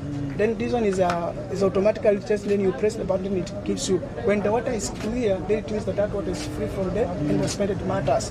This is the spectrophotometer that is used to test the water, the presence of ions in our water. Okay. So we use this one. Then this is the pH-tometer that is used to measure the pH content in the water. Welcome. Thank you. This was our student presenting. We intentionally decided.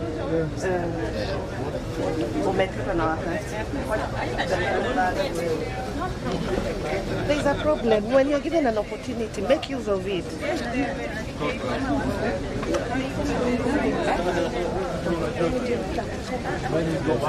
Let's go back. Yeah, let's go back.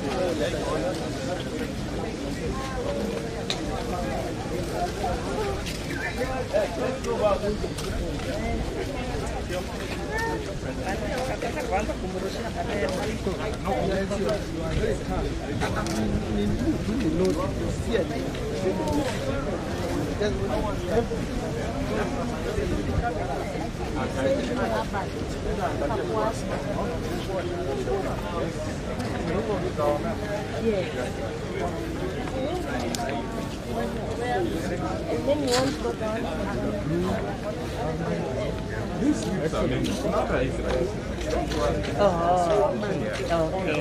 It will depend with your commitment, how you support our activities. Yes. Do you send people for training? No, no. Your subscription, have you paid? Yeah, you need to register.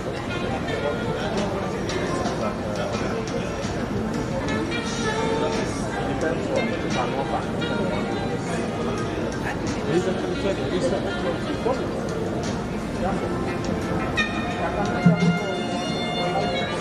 Thank you. Welcome back. Welcome back. We conclude this session. We conclude this session so that we proceed to lunch. Karibuni tumalize.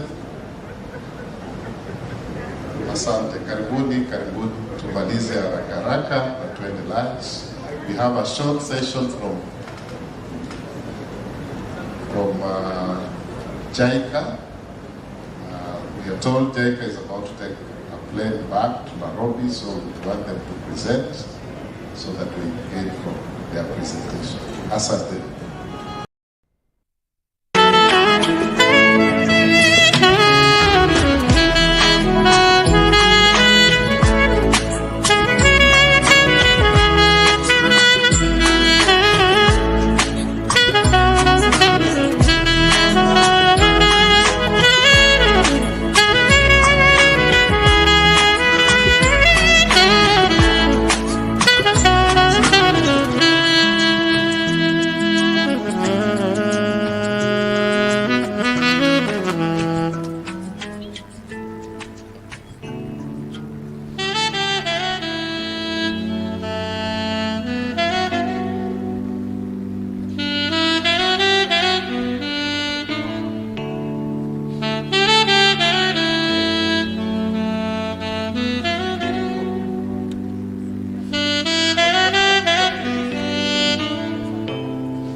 Asante JICA, please, karibu. We want to fast track the process, and we wish to request that the chief guest is available after lunch to have a discussion.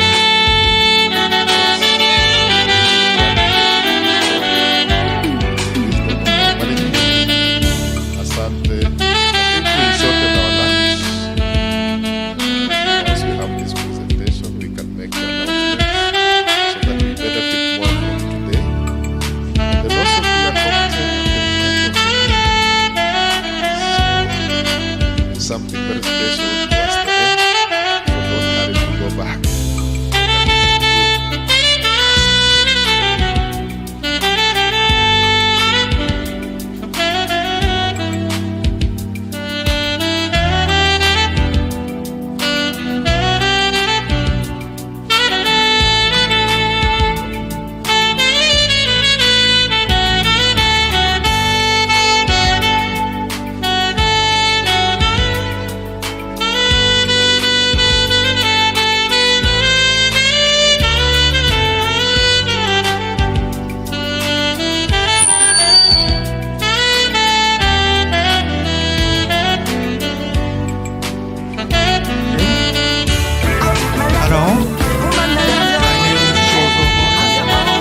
new approaches for reducing non-revenue water in Kenya.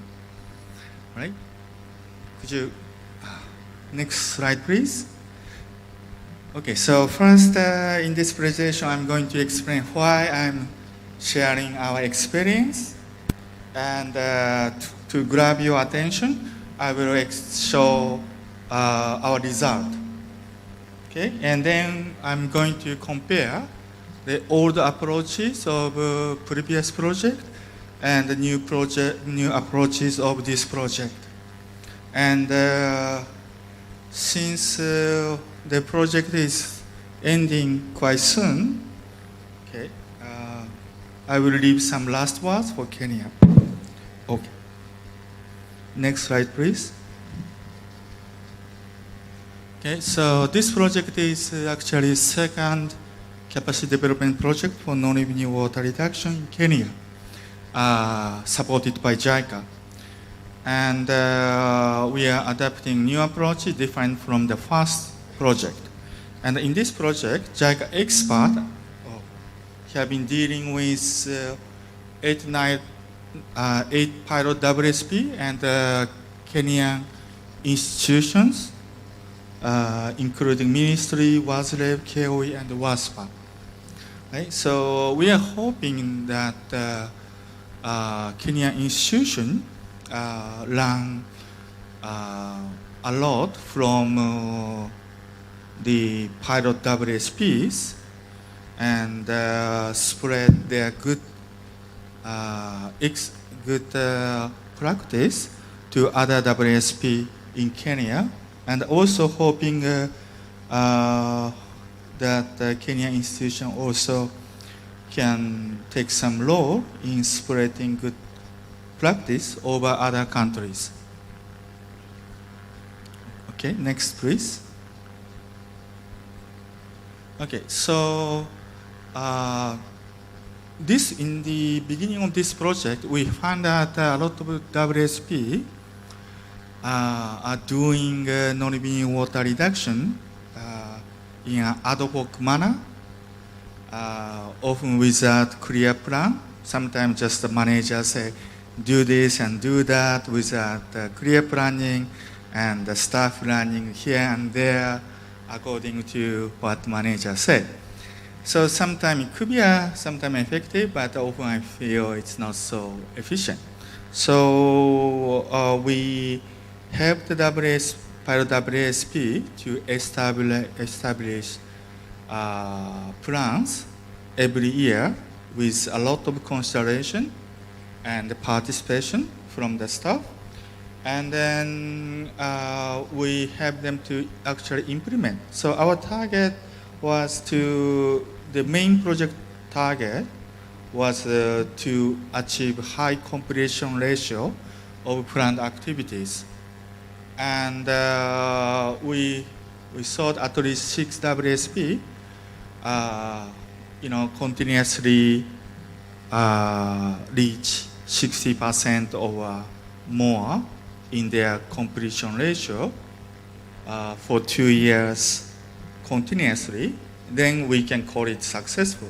And this is the result. At the beginning, a lot of WSP planned some nice activity, but they couldn't implement for many reasons. But gradually, completion ratio improved, and at the end, the average completion ratio of their planned activity becomes 75%. So this is one of the major achievements. And the next slide, please. Okay, and this is how much they.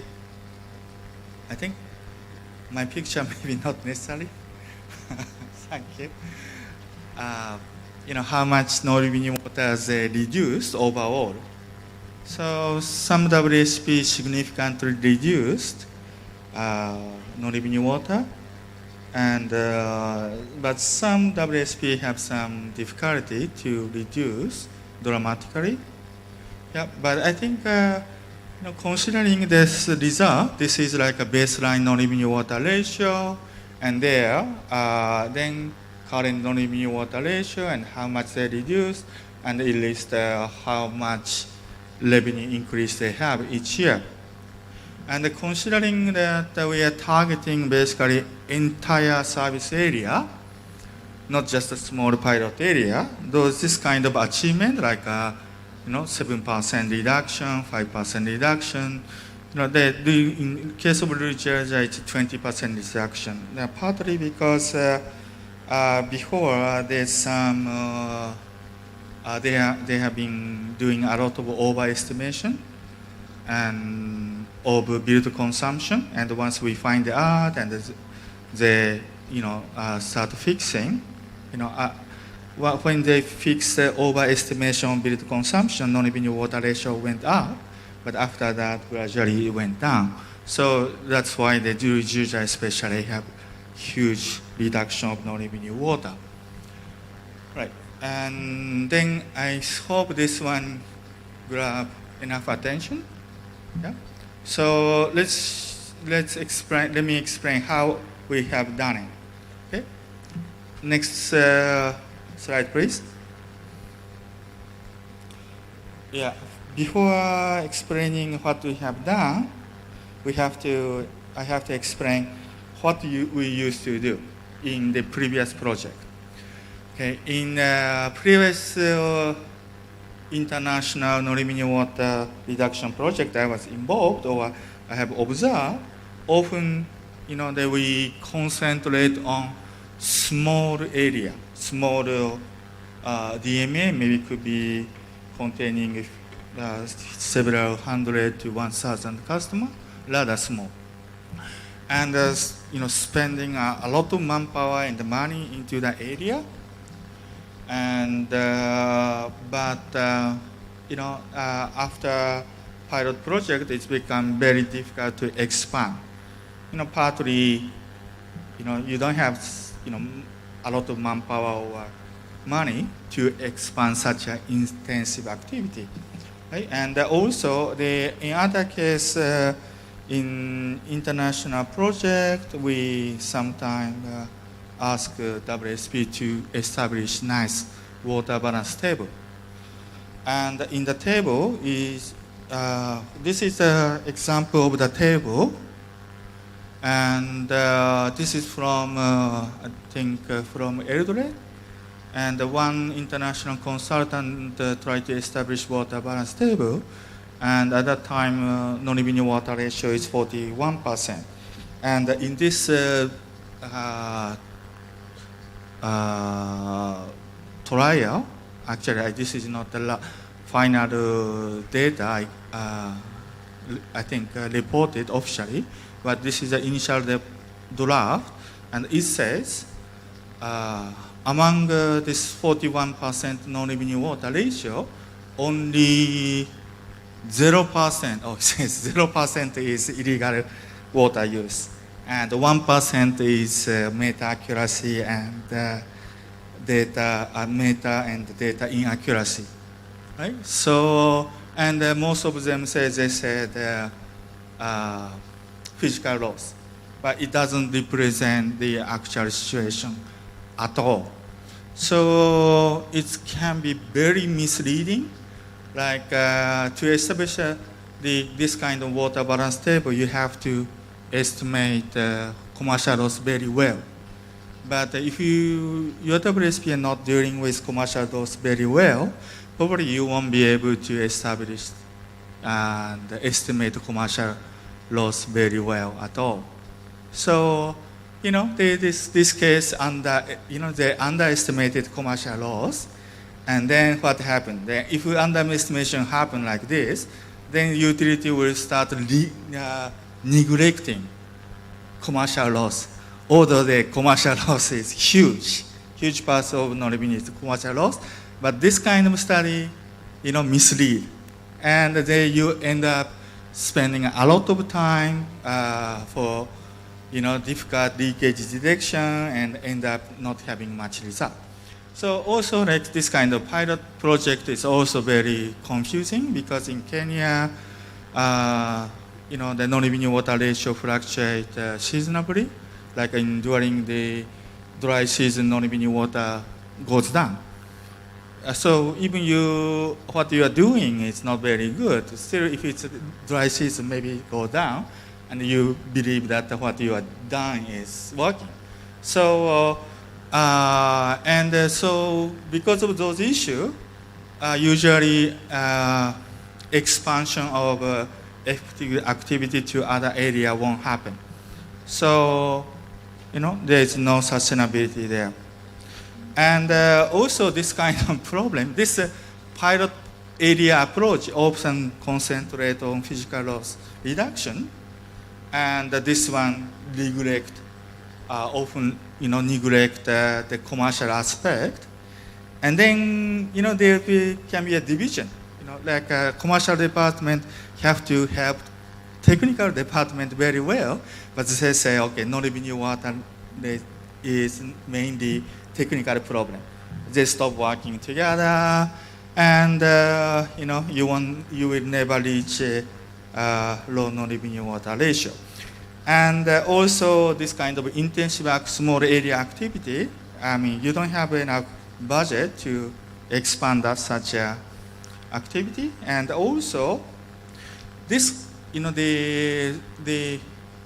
some pilot activity in small area usually could be effective in continuous water supply condition, but in Kenya, most of the area is intermittent water supply, and the technique from developed country doesn't work very well. So you just end up investing a lot to isolate small areas, and not getting enough result. So could you go to the next page? And sometimes, like international consultant like me, maybe assume that Kenya will be continuous water supply someday. So, they may justify their way of teaching, training Kenyan counterpart. But in reality, this is average, shows average hours of water supply among all the WSP, this red line. And supply hours are declining for the last 5 years. And also per capita domestic water consumption, this red line is overall average. I also put some example from Eldoret, Nakuru, and average of small WSP and middle, but overall it's declining. And also coverage is increasing, but people are getting less and less water, and won't get out of intermittent supply easily.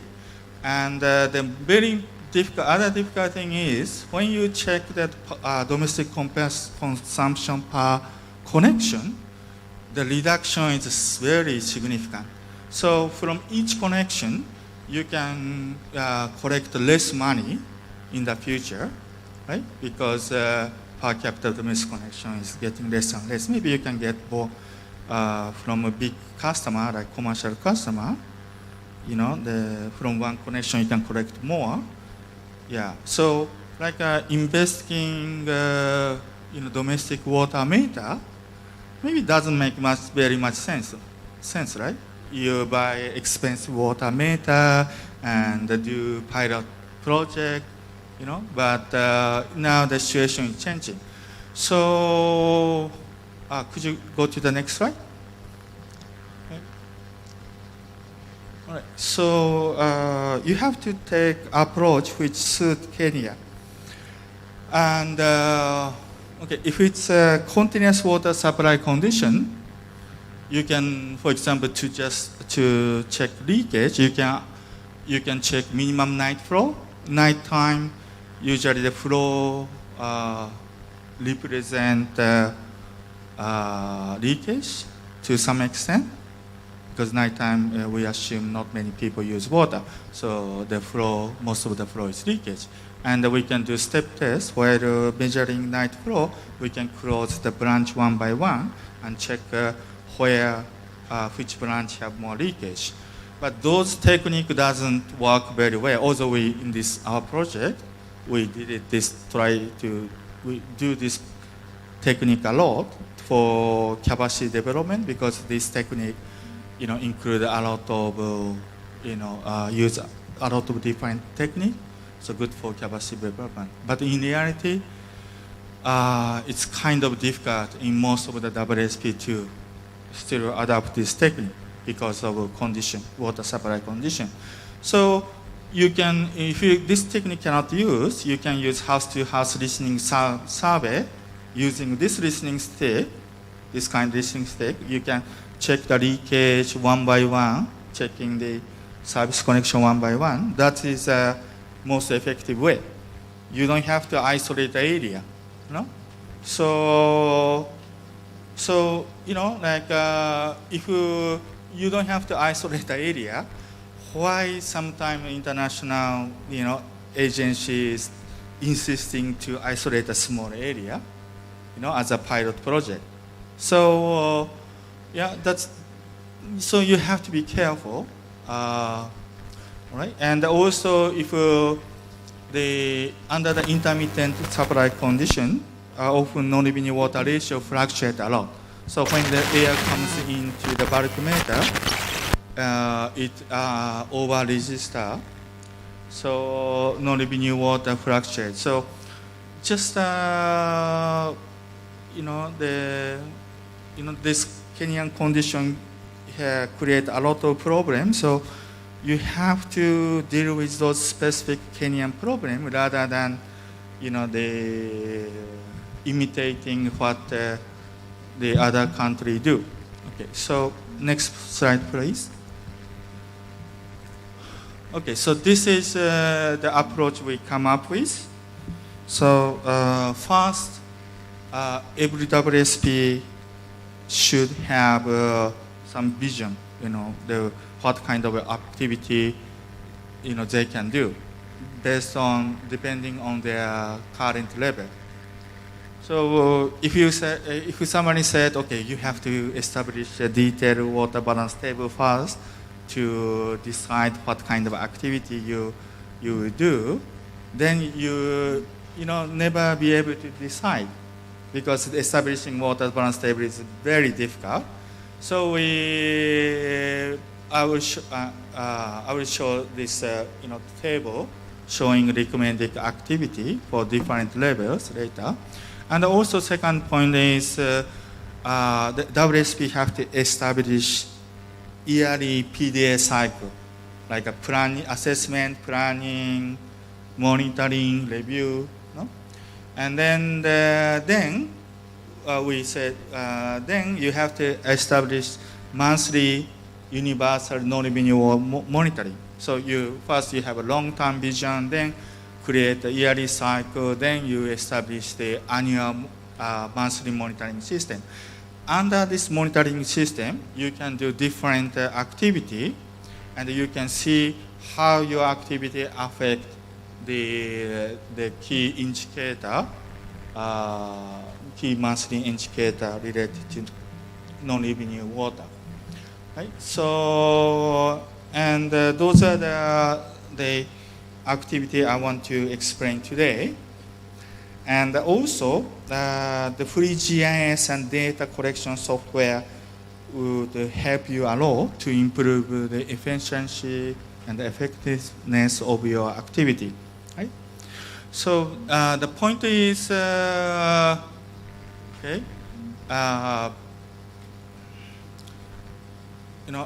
other point is, in previous approach, you do small pilot project and then duplicate this rather small project to the other areas. But that approach usually doesn't work very well. So most important thing is you target the entire area, right?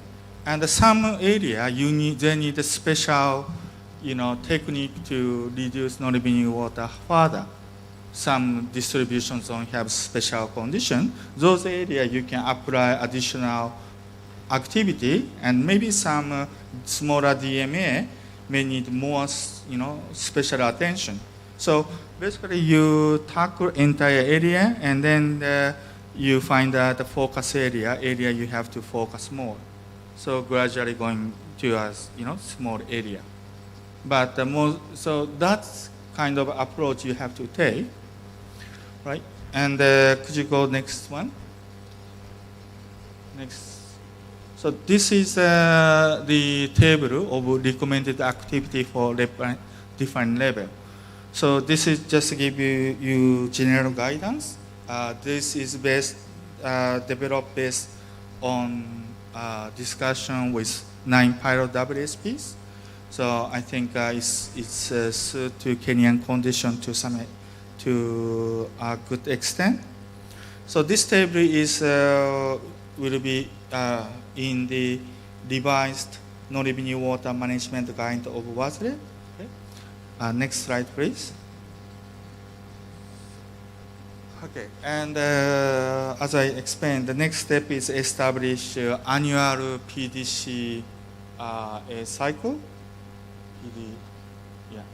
And this is the first you have to do the capacity assessment. We developed a template which include the checklist, list of 250 checkpoints.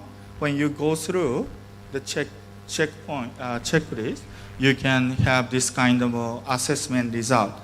And based on when you go through the checklist, you know which kind of activity are missing from your WSP, and you can make an annual plan based on those considerations, and you can have a 5-year budget, so to have some longer, to have some longer prospect, and also in the same the planning sheet, there's a function of quarterly monitoring, and also we developed another template for annual review. I think some of them will be spread by WASRE to other WSP. So I hope those two would help. Okay, next one. Okay, so this is a bit complicated, but this is I think a good alternative to water balance table.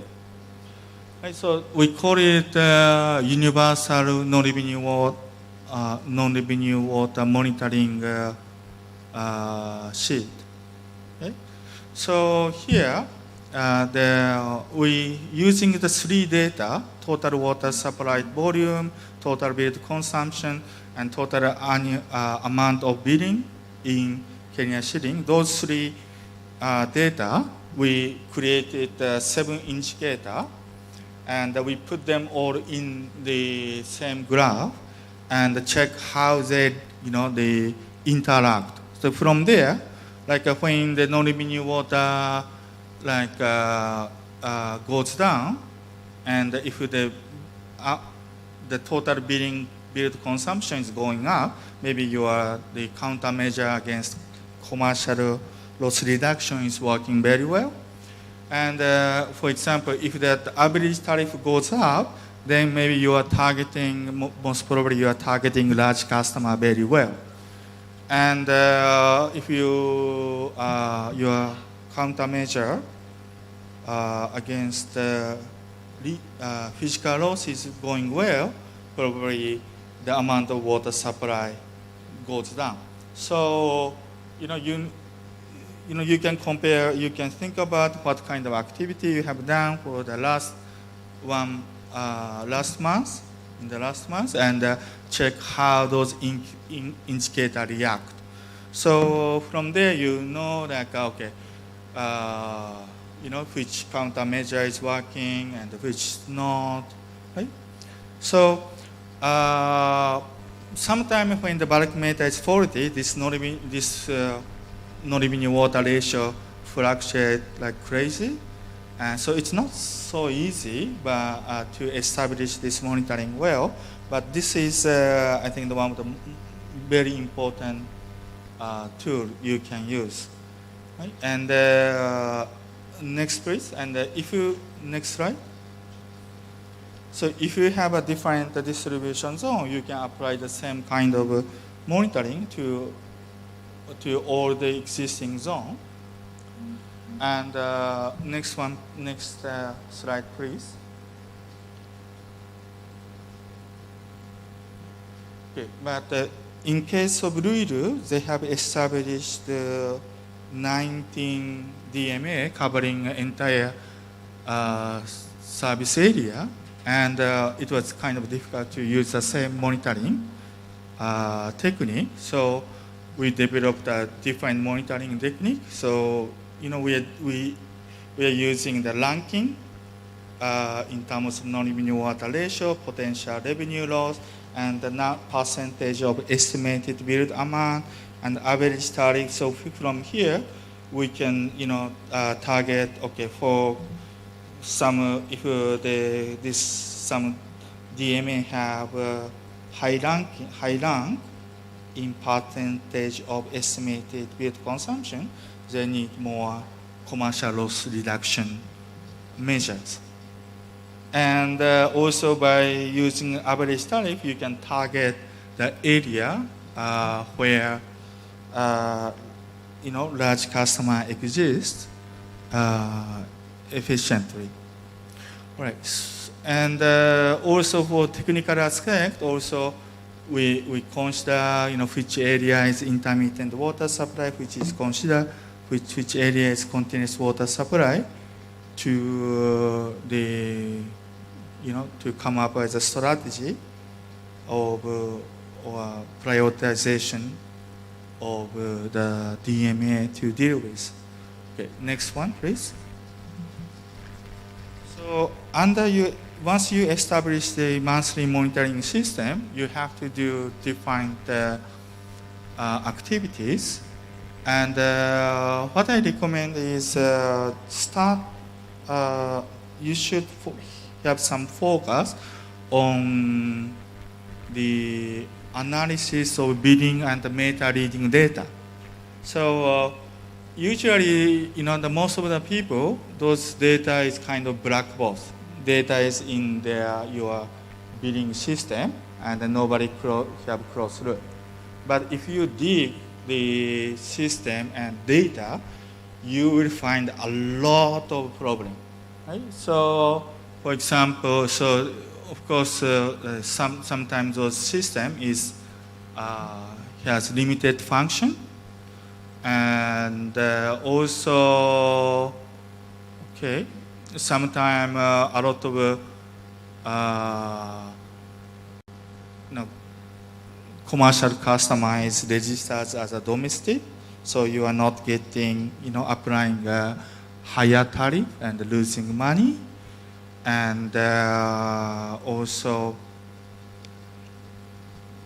after disconnecting, you have to disconnecting customer. The meter reader have to check their meter to check if they are not stealing the water. But often, those meter reader is not checking all the disconnected customer, and what I say. The frequency and the continuity of estimation should be analyzed for each category of the customer, like especially large customer. If they are having, the bill based on the estimation continuously, you may be losing a lot of money, right? So, and the rule of the estimating bill consumption also not clear, And some WSP have a tendency of underestimating, some WSP have a tendency of overestimating. Right? So those things you have to analyze. And some also meter slow down over the time, or so you can check the slowdown, long-term slowdown, and short-term meter slowdown. Right? So that is probably one of the weakest point I see in Kenya. Not many WSP are trying to do this, right? But it can create a huge impact. Right? The next slide, please. All right, so this is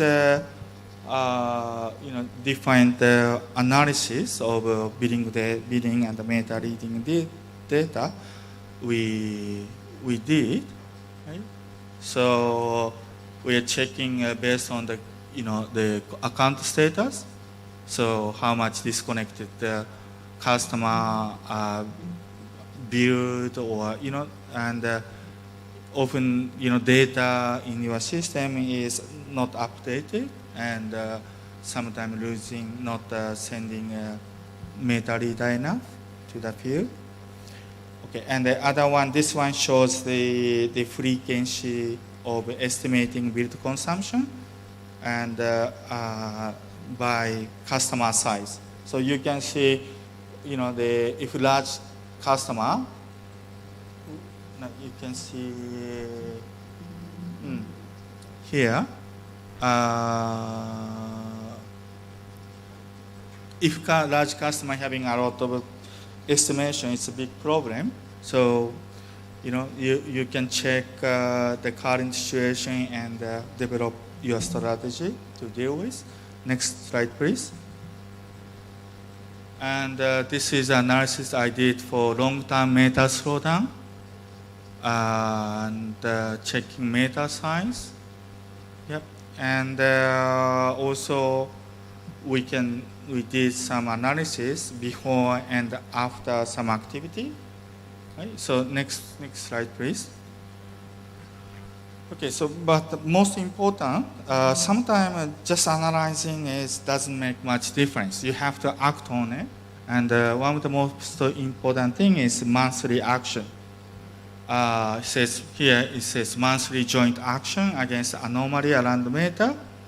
So once you got the billing data, you can sort the billing data by the build consumption. So you can see large customer at the top, and then you can check, you can filter the customer by the anomaly, like a gate lock and faulty meta, and separate those problems for technical department and the commercial department.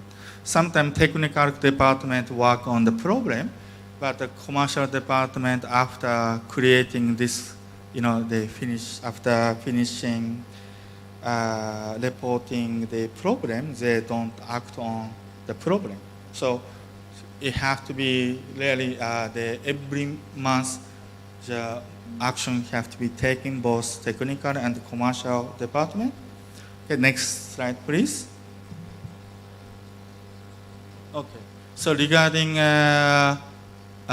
technical physical loss reduction, a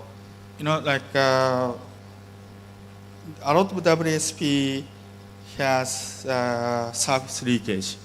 So there's a lot of low-hanging fruits still, and right, and also abnormal flow monitoring. A lot of you have to react quickly to burst, and sometimes that's monitoring of abnormal flow works to shorten the time of reaction, and also the leakage detection. So if it's continuous water supply, you can adapt a little bit sophisticated technique to narrow down the area of leakage.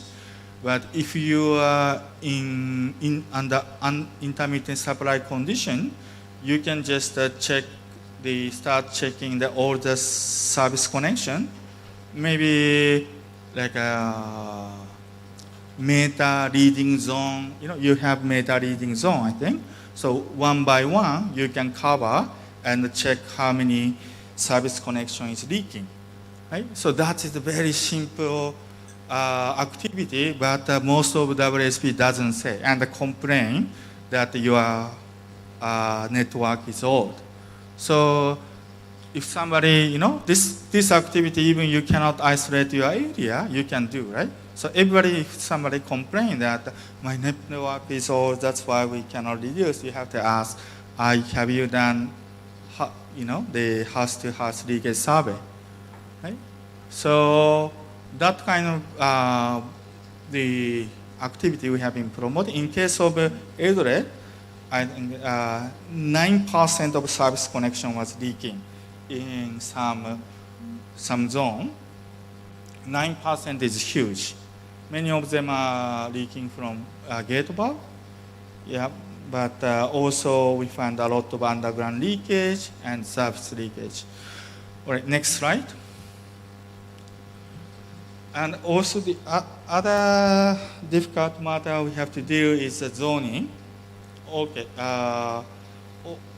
so having a small pilot area or duplicating small area, isolated area is a bit costly, and but we hope gradually you divide your entire service area into smaller segment. So not creating duplicating small area, but divide gradually, right? So first you can establish distribution zone for each reservoir. Then in each distribution zone you can create a DMA. In that way, you can limit the number of the bulk meter you use to check inflow and outflow. Right? And the system can be more sustainable. And if you make dividing into distribution zone is difficult, for example, in case of Eldoret, just first divide into two. Like this is a river, the southern part and the northern part. The one entire area just dividing into two sometimes make big difference. If you successfully isolate the area which have serious problem,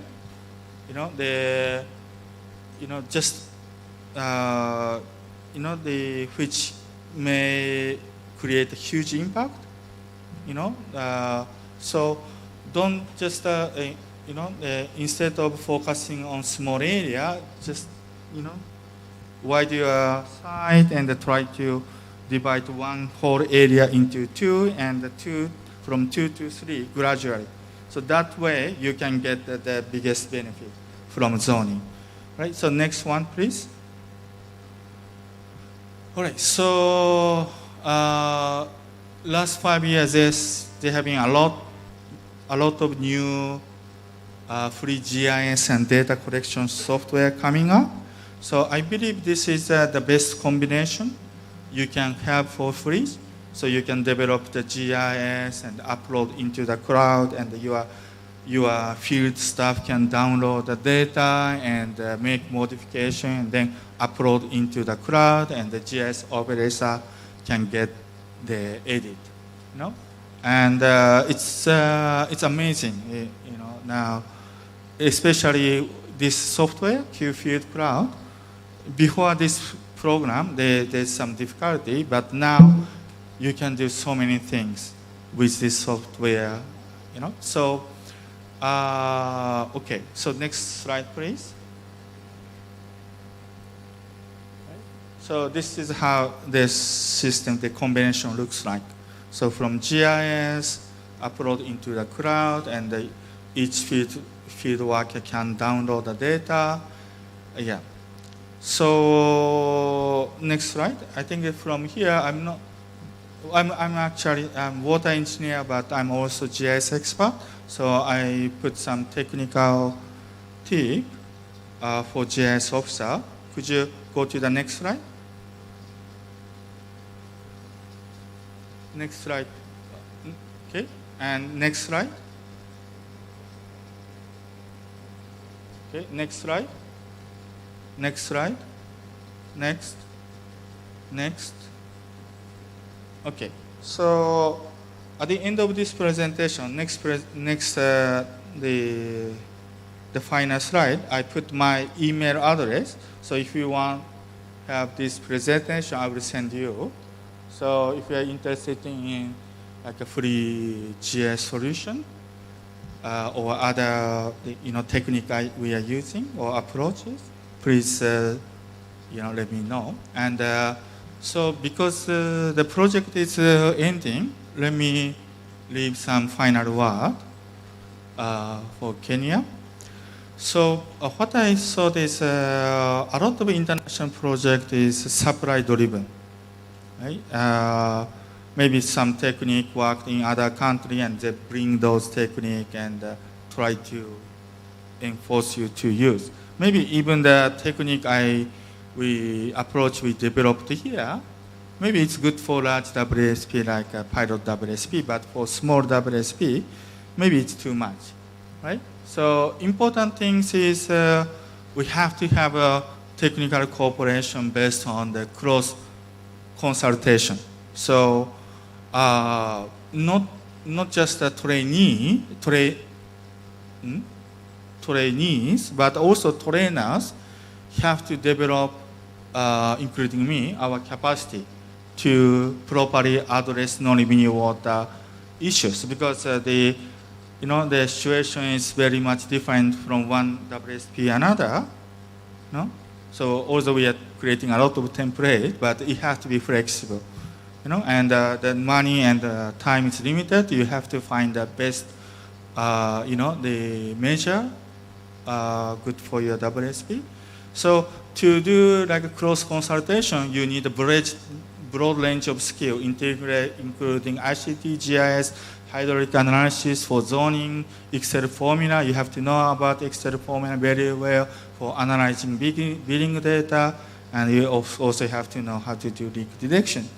So yeah, including KV, WASLab, everybody have to improve our capacity. Otherwise, we cannot solve the problem. And the next one, enhance the support from WSP's management. We have to first tackle on billing first. We have to increase the amount of billing. So, they're focusing on commercial aspect, bring the extra revenue, and we can grab the attention of management. So I think that is quite important. And also say don't adopt the approach suggested by foreigner like me without carefully scrutinizing their feasibility. Right? So the foreigner like me, usually we have a background, our country usually have more budget, more skill staff, and continuous water supply, different culture, working culture, so please scrutinize. And don't fall in the trap of international cooperation. Some donor says, okay, we will provide this equipment, so please do this, right? But that kind of thing destroy the sustainability, maybe. So please don't fall in easily, and try to, if you are in the trap, please get out of them by yourself. So, and check latest free software and the low-cost equipment. It's in this project, we try even like industrial flow meter, Chinese flow meter. It didn't work very well, but after a few years, maybe there will be a decent, very low-cost flow meter. We can replace the portable UFM. So, you have to check those things and please share with other WSP. Yeah, and the last one is don't be fooled by performance-based contractor who may try to shorten water supply hours to reduce leakage or to increase the number of overestimated billed consumption for non-revenue water reduction at the cost of customers. So new type of project is coming. So if it's the performance-based contract, they can be very desperate. So I saw those examples. In Jordan, the one consultant reduced the water supply hours dramatically. So the customer is suffering, but if you shorten the water supply hours, usually non-revenue water ratio goes down. So you have to be, monitor them closely, and don't be fooled. Right? So I think that's all.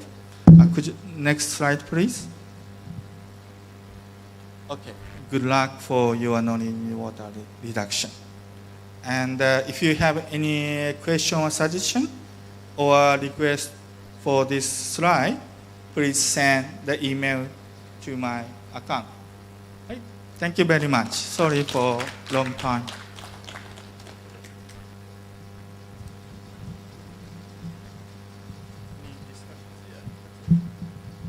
Yeah, thank you, Murray, for that insightful presentation. At this point in time, we are going for lunch. Our lunch will be served over there, and you will get people that will guide you. Meanwhile, I request that you allow the chief guest to leave together with the board members from KEWI, directors and CEOs. You can leave, you will be directed to where you will be served for lunch. But before we move for lunch, sorry, let's stand up for a word of prayer from Madam Nancy, Jerry, Paul, Elisha, and Fidelis. You will accompany the chief guest. Okay, thank you. Let's bow our heads for prayer. Dear God, we once again come before you. We thank you for the guidance that you have been with us since we began this session. And as we break to refuel our bodies, we are asking that you may bless the food that we are going to eat and drink, and remember everyone who does not have, so that you may provide for them. And for the rest of the session, when we come back, we are asking you that you may be with us. We pray this believing and trusting in Jesus' name. Amen.